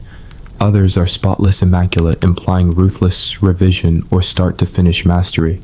Perhaps like today, it depended on the mood of the writer and the angle of the afternoon light. You finish the line for the 15th time. This one feels close, not finished, but true. You add a small flourish at the end, a curling final stroke that doesn't add meaning, but adds something else, a breath, a closing door, a flicker of silk. You step back and stare at the scroll. The poem is whole now. Maybe not the best you've ever written, but it says what it needed to say. That's enough. You lay the brush to rest, wash the ink from your hands, and watch the rain for a moment. Each drop is a line, each splash a revision, and none of them, not one, apologizes for being slightly offbeat. You dry your hands and pour yourself a cup of chrysanthemum tea still warm from earlier. You sip and reread your poem, this time aloud, letting the rhythm guide your voice. It falls into place, awkward pauses and all. You smile. The line doesn't have to be perfect. It just has to be honest. Outside, the afternoon has ripened into that dense golden hour, where light and shadow trade places across the room, like old friends who know the furniture better than you do. You shift your inkstone, slightly angling it away from the sunbeam, slinking across your desk, and you pause, not from fatigue, not even from doubt, but because you've started to hear them again. The cicadas. At first it's faint, an ambient hum, as if someone tuned a harp to a single persistent note and forgot to stop playing. Then the full chorus begins. It rolls in from the garden like a vibrating wave, rising and falling in irregular swells, chaotic but strangely in rhythm with your brushstrokes. They've returned for the season, those tiny orchestras of heat, and like every year, they're both the background and the pulse of summer. You dip your brush and let their buzzing set the tempo. Stroke, pause, stroke, stroke, lift. There's a strange harmony in writing to insects, a duet of ink and hum. You begin a new scroll, not a poem, not a letter, just a string of characters that follow one another like footprints in sand. No destination, just motion. Mainstream historical fact. In Ming Dynasty, garden cicadas were cherished not as pests, but as symbols of purity, rebirth, and philosophical stillness. Poets praised their voice of silence, and monks listened to them during meditation. They were considered the natural metronomes of summer thought, reminding scholars to align their breathing with the earth's own rhythm. Your brush follows this rhythm, now loose and gliding.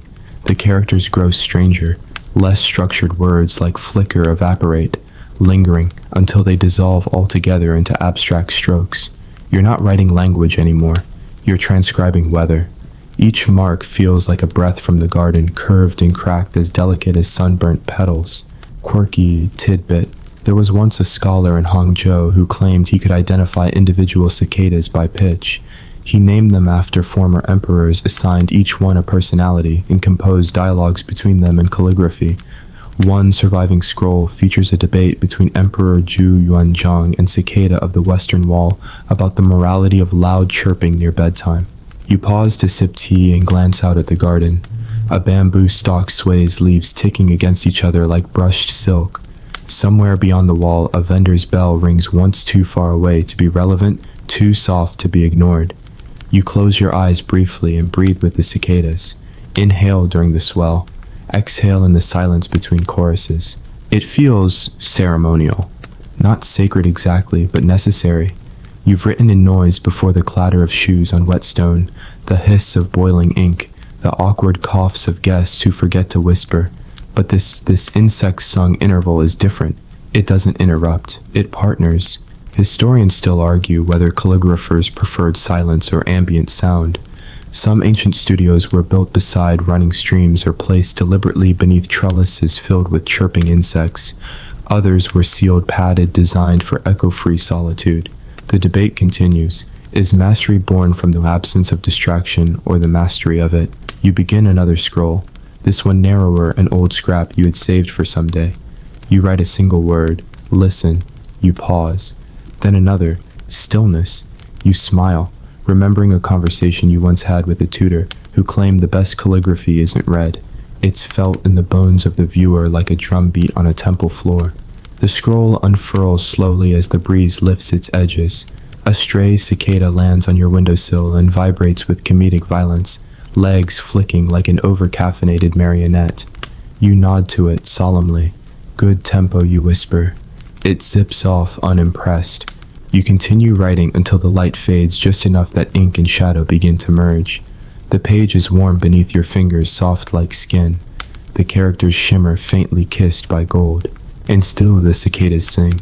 The sun has settled into its low arc, now brushing the tiles of your courtyard roof with that burnt orange glow that only appears once a day, and only when you're quiet enough to notice it. The light slips through the lattice screen and dapples your scrolls with warm flecks, as if the sky itself has decided to practice a bit of calligraphy across your desk. You squint, tilt your head, and for a moment it feels like even the dust motes are writing something in the air, brief spinning characters that disappear before they're understood. You should be putting away your tools.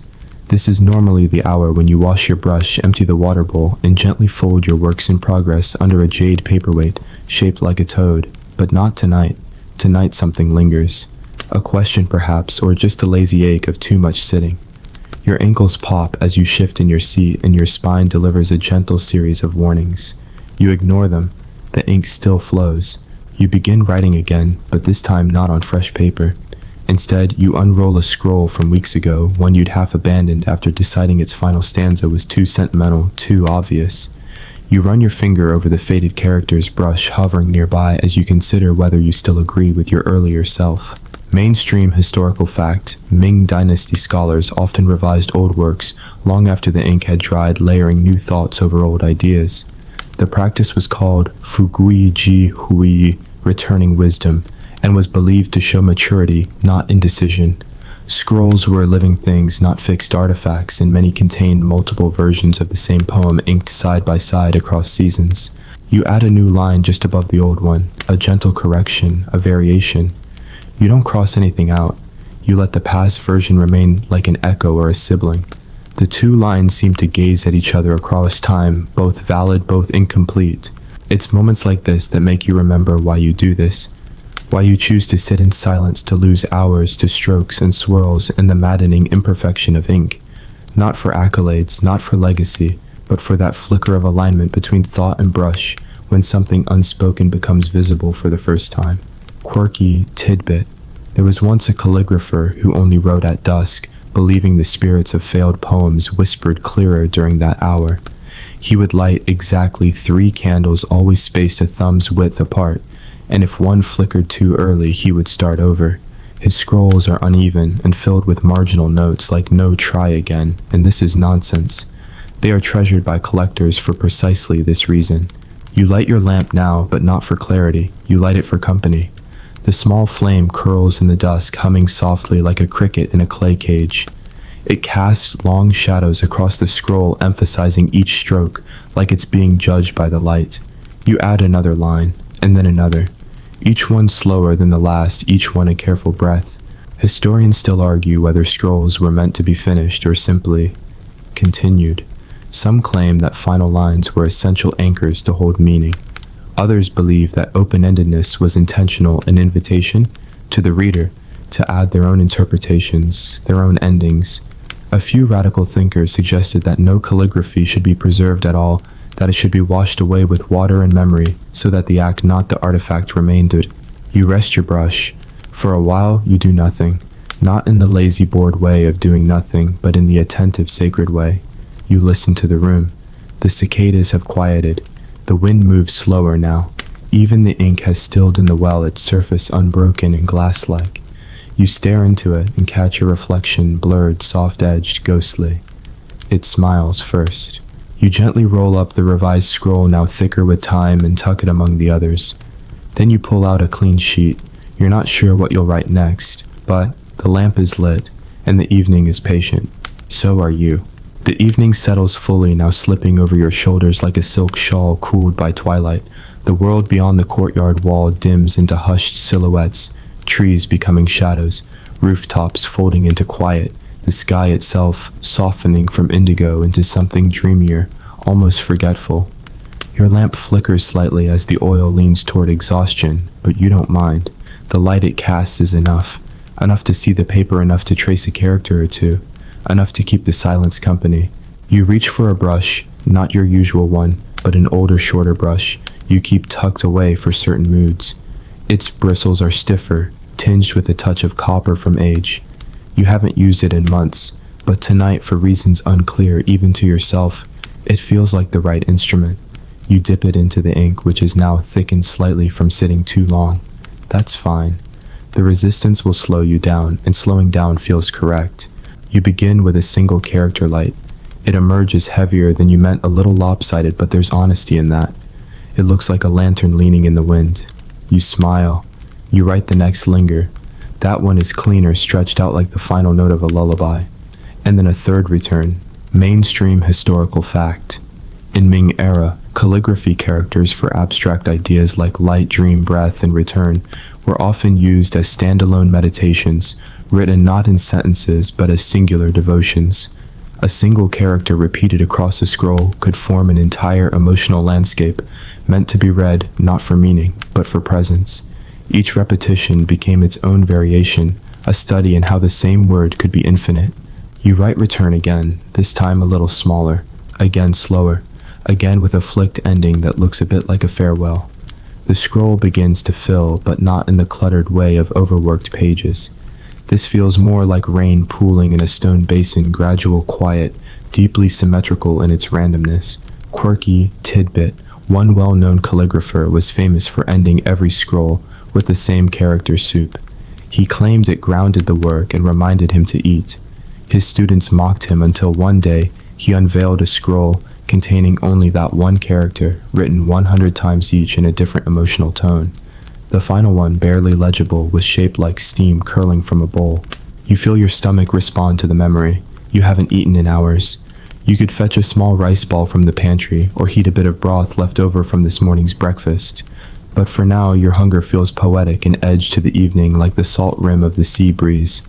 You continue writing the brush now, moving slower, not out of caution, but because you've entered that odd state where the difference between writing and breathing becomes subtle. You aren't thinking, you're remembering through motion, every stroke a tether, every curve a trail in fog. Historians still argue whether night scrolls were intended to be read or simply made. Some claim they were private exercises in discipline, like chanting or sweeping the floor. Others argue they were coded letters to lost friends, hidden loves, or future generations. A few believe they were written to the moon, who, like any good reader, asked for nothing but attention. You finish the scroll just as the oil in your lamp begins its slow farewell, sputtering once like an exhale. You don't relight it.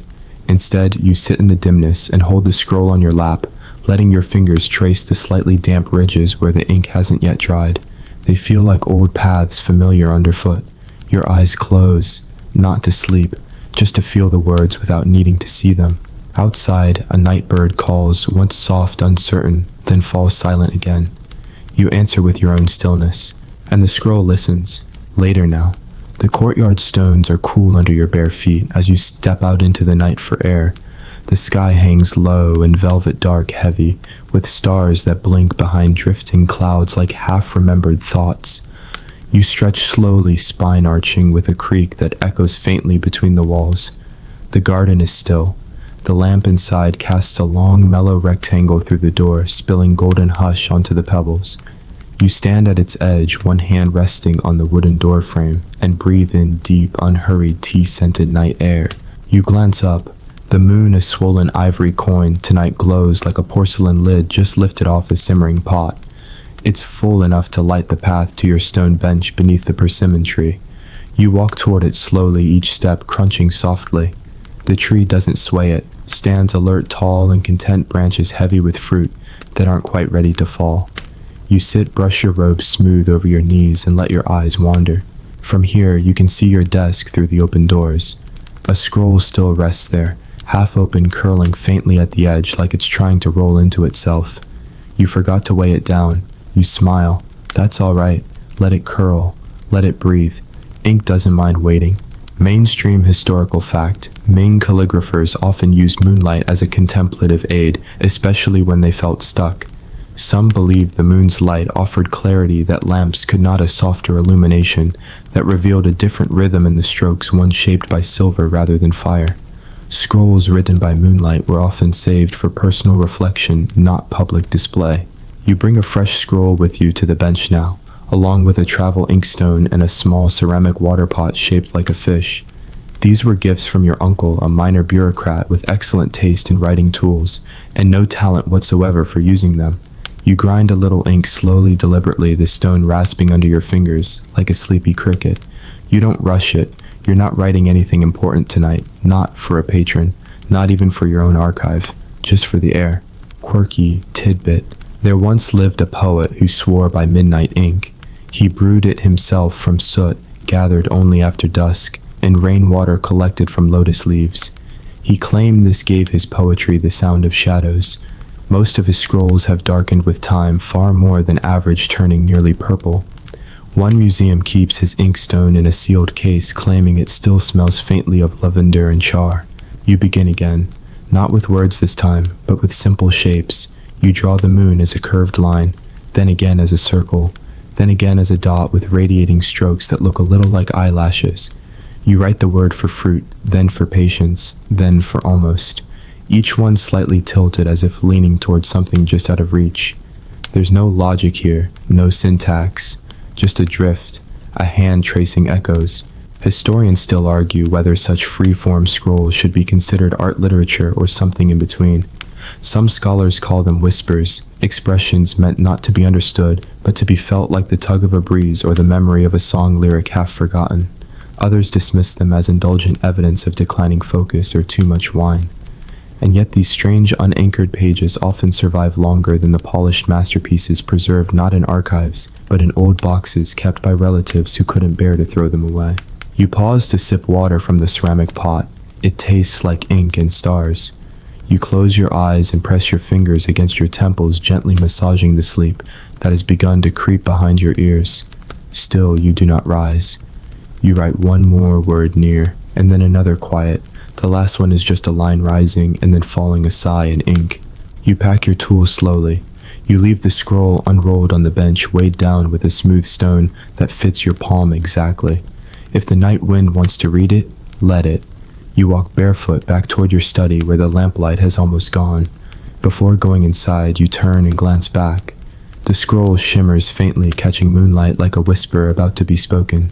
You smile once, then close the door behind you. The hour is late now, but not yet silent. Inside your studio, the last of the lamplight clings stubbornly to the inkstone, casting long, delicate shadows across the edge of your writing table. The room smells of warm paper and old cedar, and your fingers stained slightly black from tonight's work twitch, with the familiar idle urge to write one last thing before bed. You know this feeling well. It's not inspiration exactly, and certainly not duty. It's more like a gentle echo that hasn't yet faded, a breath that didn't quite finish. You sit again, though your back protests. You straighten the mat beneath you, tighten your robe against the cooling air, and smooth a new scroll across the desk. This one is narrower than usual, an offcut from a longer roll, and curled a little too tightly at the ends. You place 2 stone weights on each corner, the ones shaped like turtles, and wait for the page to settle like a pond calming after a pebble splash. You think you'll write about dreams. Mainstream historical fact. During the Ming Dynasty, dreams were taken seriously by scholars and calligraphers alike, not only as private experiences, but as inspiration for art, literature, and moral philosophy.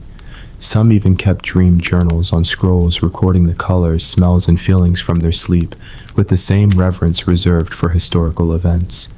These weren't just curiosities, they were believed to be messages from ancestors or reflections of cosmic harmony. You dip your brush again, careful not to overfill it. The ink is a little watery now, thinned from earlier, and tinged with the faint scent of iron. But that's fine. Dreams are supposed to be a little blurry around the edges. You begin with the word wander, letting it lean slightly to the left as though pulled by something invisible. Then echo, then mist. You pause and write you. Each character stands on its own, a quiet monolith of half-thought meanings. You don't try to form a poem. You simply allow the images to arrive. A stone path over water, a crane pausing at dawn, the shadow of your own hand passing over a lantern's paper shade. You add a line for each soft suggestive, like tracing your finger through breath on glass. Quirky tidbit. One Ming-era recluse wrote his dreams in reverse, starting with the last image, and moving backward, convinced it would help him remember them more clearly the next night. His scrolls are infamous for their strange pacing, a banquet turning into silence, a boat returning to shore, before it leaves a conversation that ends with a greeting. He called them backward lanterns and believed they illuminated memory more honestly than logic ever could. Your ink begins to thicken in the well again. You stir it gently, the tip of your brush creating soft spirals like minnows in a still pond. Then you write the word drift larger, this time. A final statement, or maybe just a suggestion. The scroll feels finished, though you've written barely 20 characters. It doesn't need more. Like dreams, it leaves space for the reader to enter. Historians still argue whether these dream scrolls were ever meant to be seen. Some believe they were deeply private acts of reflection, tools for self-understanding that held no artistic ambition.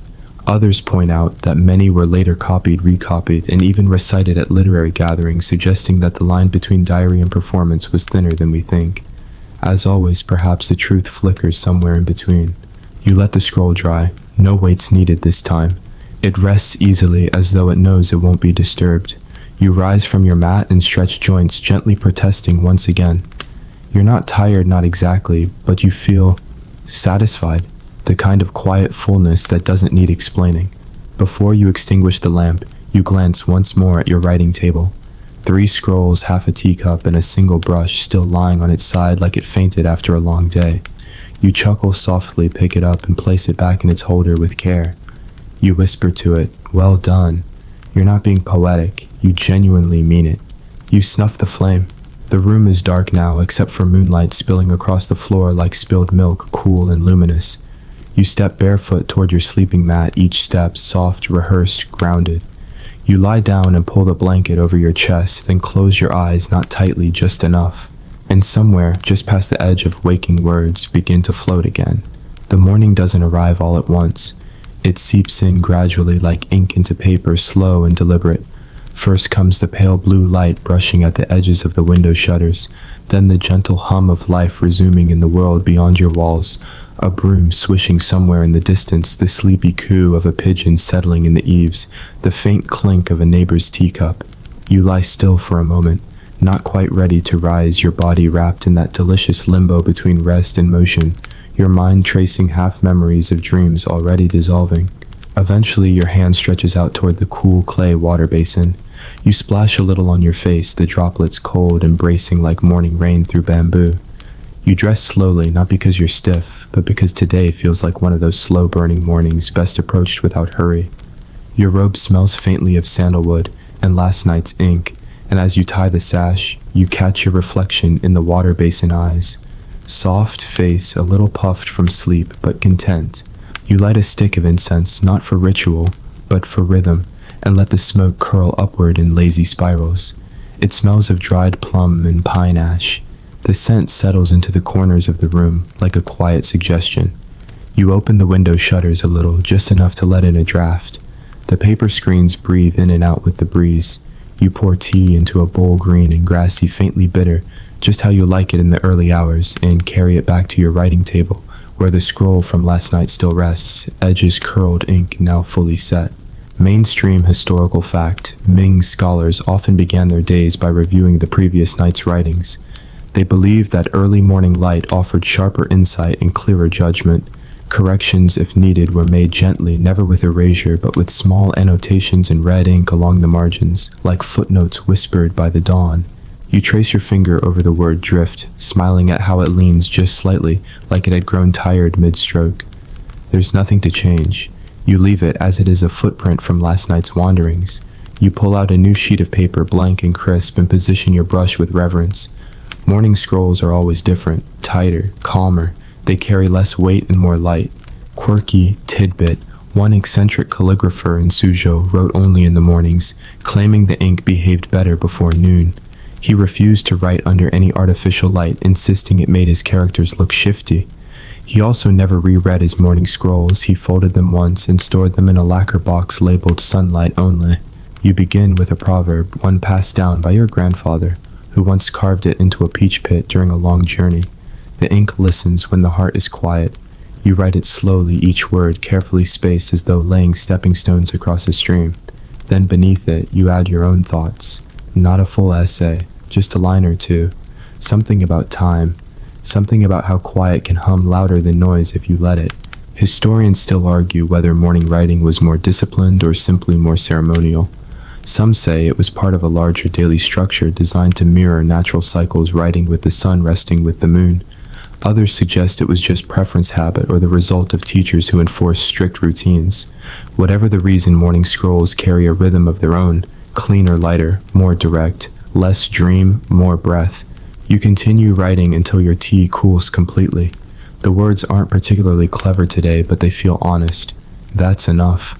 You let the scroll dry on the table, held down with 2 porcelain rings painted with cranes. You rise again and step outside into the courtyard. The sun has crested the roof tiles, now washing the garden in soft yellow. The persimmon tree stretches in its own quiet way, and the first cicada of the day begins its warming up trill, hesitant as if clearing its throat. You sit on the edge of the stone well and close your eyes. The morning air tastes faintly of dust and tea steam, and somewhere in the distance a wind chime tinks gently in the breeze. You're not in a hurry to return to your brush. Let the paper wait. Let the ink breathe. There's a kind of writing, you realize, that happens without a brush, and this morning you're doing plenty of it.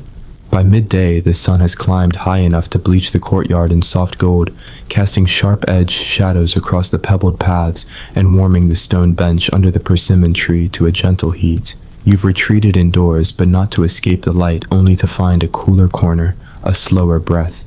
The paper screens hum faintly in the breeze, and a dragonfly buzzes lazily past the open window, tracing invisible circles in the air, like an absent-minded scholar doodling calligraphy in the sky. You sit again at your writing table, not to write, but to observe. Sometimes that's the best part of your work, not the creating, but the noticing. The brush waits in its cradle.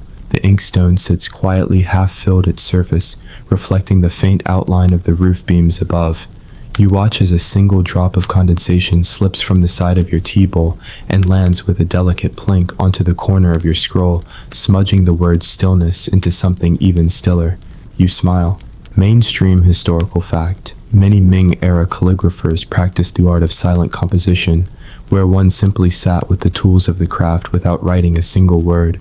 It was considered a discipline of restraint and respect, an acknowledgement that not all expression needs form. These sessions could last minutes or hours, and were often concluded with a short, humble note, "I did not write today, but the day wrote me." You lean forward and trace an invisible line across the scroll, imagining a character that hasn't yet been born. Then you sit back and let it vanish. There's something soothing about letting thoughts go unrecorded, like a conversation between you and the air. You pour more tea, now slightly more astringent than this morning, and sip it slowly, letting the bitterness bloom and fade on your tongue like a watercolor stroke, dissolving on rice paper. Quirky tidbit: one famously peculiar scholar trained his cat to sit beside him during his non-writing hours, believing the animal's breath helped him maintain a steady rhythm. The cat, unimpressed but obliging, often fell asleep atop his blank scrolls, leaving behind inky paw prints that later collectors misinterpreted as abstract punctuation. The breeze grows stronger now, lifting the edge of your robe and fluttering a few of the lighter sheets near the window. You weigh them down with a ceramic seal carved with the character, "Listen." Fitting, you think. Listening is what today has become a lesson in soft attention, in tuning your body to the room, to the rhythm of shadows shifting and dust settling. Historians still argue whether the quiet practices of calligraphers were spiritual acts or simply forms of mental rest. Some suggest they were deliberate meditative techniques borrowed from Zen traditions, while others argue they were practical moments of pause needed by tired hands and ink-fatigued minds. Either way, the outcome is the same: the silence mattered. It shaped the writing as surely as the brush did. You reach again for your brush, not to write, but to clean it. You dip it in clean water and gently stroke it across the washstone, watching as the dark ink thins into gentle trailing ribbons. You squeeze the bristles between your fingers, feeling their soft return to shape. You lay it flat to dry beside its companions, each one a slightly different length softness story. As the afternoon deepens, the light shifts again, softening from gold to honey, from glare to glow. You rise and stretch your body, unfolding like a scroll in reverse. There's no urge to hurry, no goal unfinished. You've written nothing today, and yet somehow you've created space for everything else to happen. And in that, you realize there's a kind of poetry too. The late afternoon sun leans long across the wooden floorboards, casting strips of amber light that ripple gently as you pass. You've taken to walking the length of your studio now, barefoot and slow, letting each step fall into rhythm with the creak of the boards beneath you. The scrolls are all resting for the moment, their words pressed into stillness, their meanings cooling like ink left too long in the well. There's a peace in knowing the writing is done for now, or perhaps not done, but resting like a lantern that's been blown out, but still carries a trace of warmth.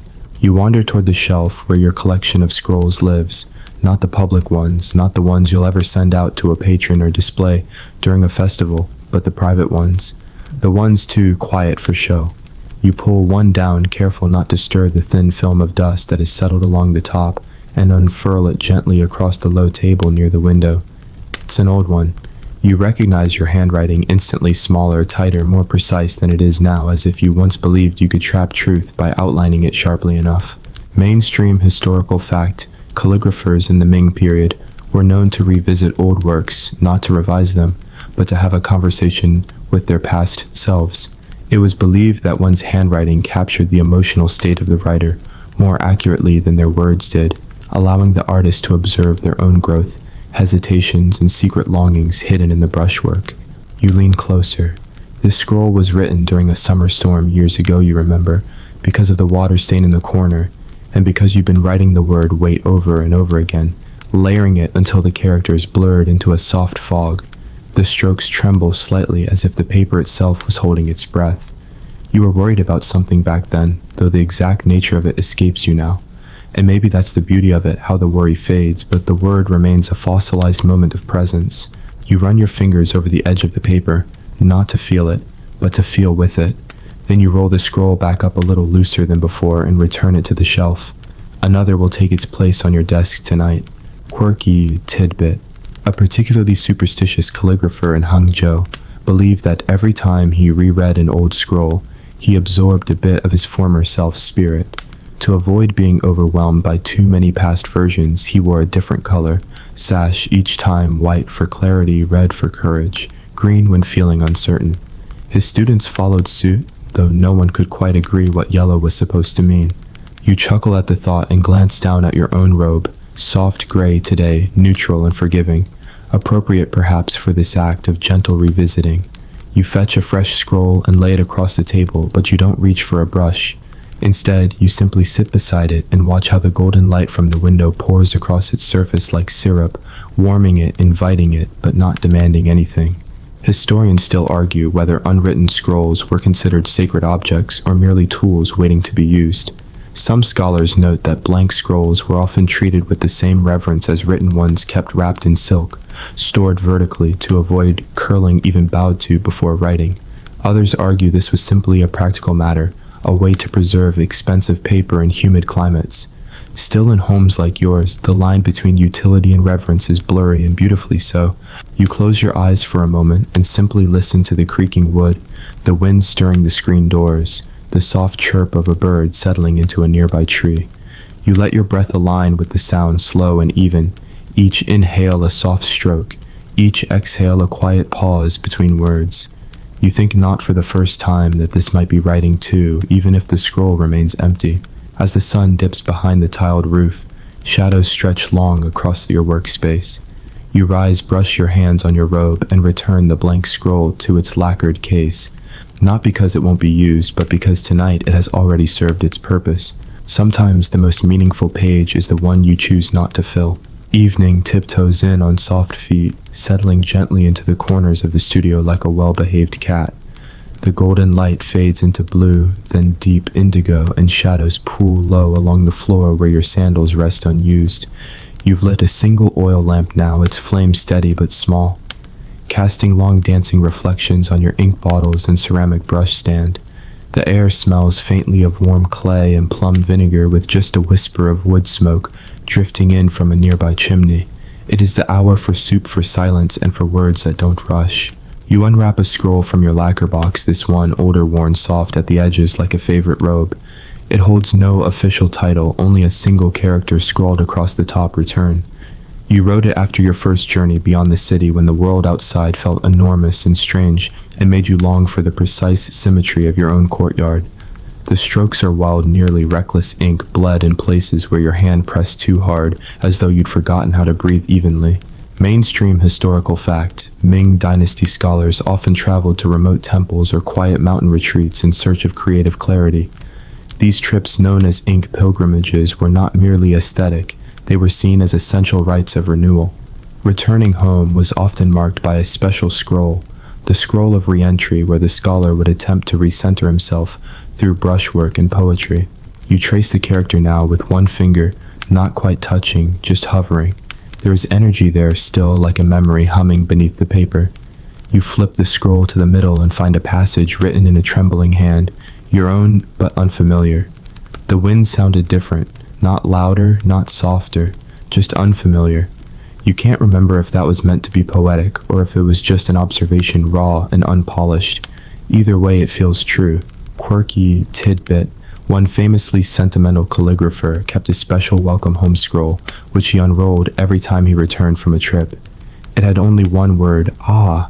He claimed reading it helped him unpack faster and sleep more soundly. His neighbors mocked him until they started asking to borrow it. You smile as you roll your own scroll back up, more careful this time. You stand and stretch joints cracking like bamboo in a morning breeze.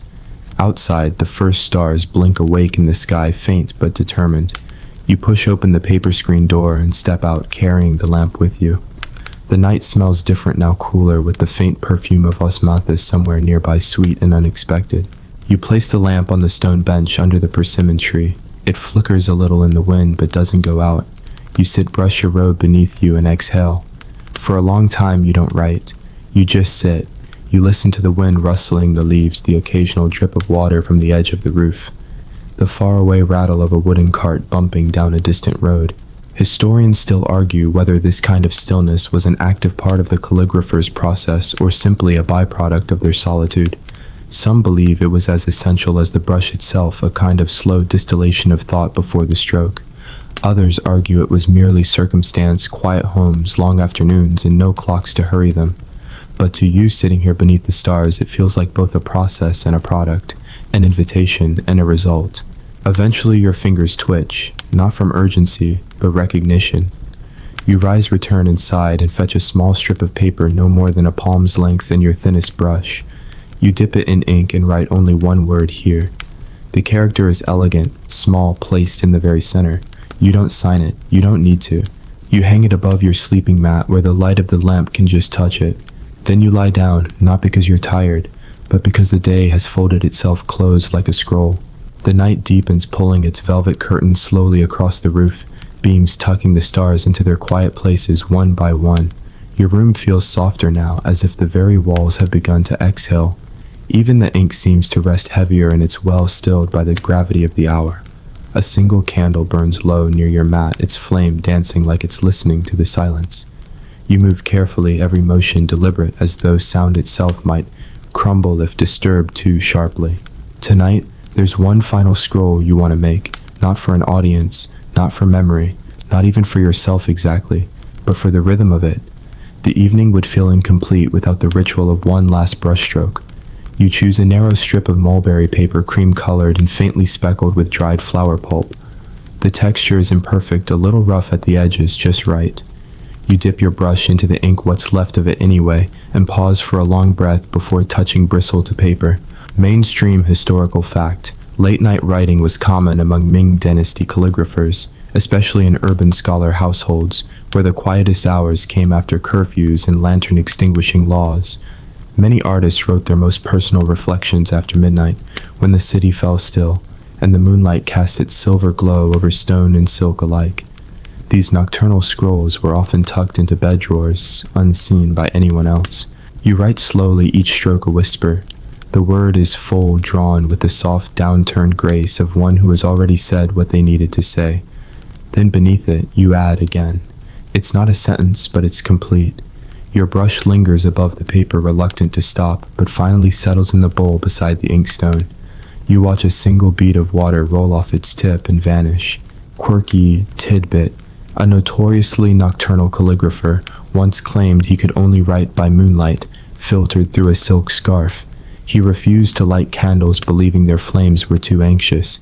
His neighbors believed he was half mad, until one night he wrote an entire poem in reverse stroke order and claimed the moon had dictated it backward. The scroll still survives, unreadable and strangely beautiful. You place your finished strip beside your pillow, a kind of talisman. Then, without turning the candle out just yet, you pour a last sip of water and let it cool your throat. You stare at the flame, watching its tiny flickers, how it pulls inward and flares again over and over. You think about all the other flames in the city tonight, some out already, some flickering like yours, some dancing behind shutters, while someone else writes a letter, a poem, a grocery list, a confession. Historians still argue whether these final scrolls were meditations or merely habits of restlessness. Some see them as extensions of spiritual discipline, acts of closing the day with mindfulness and intention. Others dismiss them as sleepless fiddling from artists too obsessed to sleep. Either way the tradition held, calligraphers of your era often ended their nights not with prayers or books, but with paper and ink, a kind of gentle punctuation to the long sentence of the day. You finally blow out the candle. The darkness arrives soft and absolute, but not unfriendly. You lie down your back, easing against the mat, your head resting lightly on the folded robe you've used as a pillow since the first warm nights of spring. The scroll sits beside you. It says nothing more. It doesn't need to. You close your eyes. Outside, the wind changes. A cooler breeze passes under the door, carries the scent of night-blooming jasmine, and slips quietly across the floor. Somewhere beyond the house, a frog croaks once and is silent. The stars continue their slow waltz. The ink dries. The world breathes. And so do you. The night has grown still, not with silence, but with a hush that holds everything in place. Your breath is slow now, folded neatly into the rhythm of shadows and the soft ticking of unseen time. The scroll lies beside you, its words no longer reaching outward, but turning inward like a boat pulled gently to shore. You've written, you've wandered, and now you've returned to this room, this moment, this small pause between day and dream. There is nothing left to compose, no final sentence waiting. The brush rests, the paper sleeps.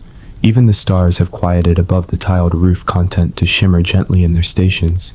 If you listen closely, you can almost hear the calligraphy breathing a faint whisper tucked into the folds of ink and parchment, a message not meant to be read, only felt. Let your thoughts unspool slowly now, like threads released from a careful knot. Let the images drift, ink bleeding into paper moonlight, filtering through plum blossoms, the soft scratch of a robe against a scroll's edge. Let them fade, not with loss, but with grace, like the closing notes of a melody that knows exactly when to stop. Your hands rest still. Your body grows heavy, not with burden, but with release. The air cradles you cool and even. The room is exactly as it should be, dim, quiet, balanced. You've said everything and nothing, and somehow that's more than enough. So rest now, calligrapher of the quiet hour. The page has turned itself over. The night holds you. There is no need to remember, no need to rise, only the brush of dreams against your cheek, and the soft echo of stillness lingering in your chest.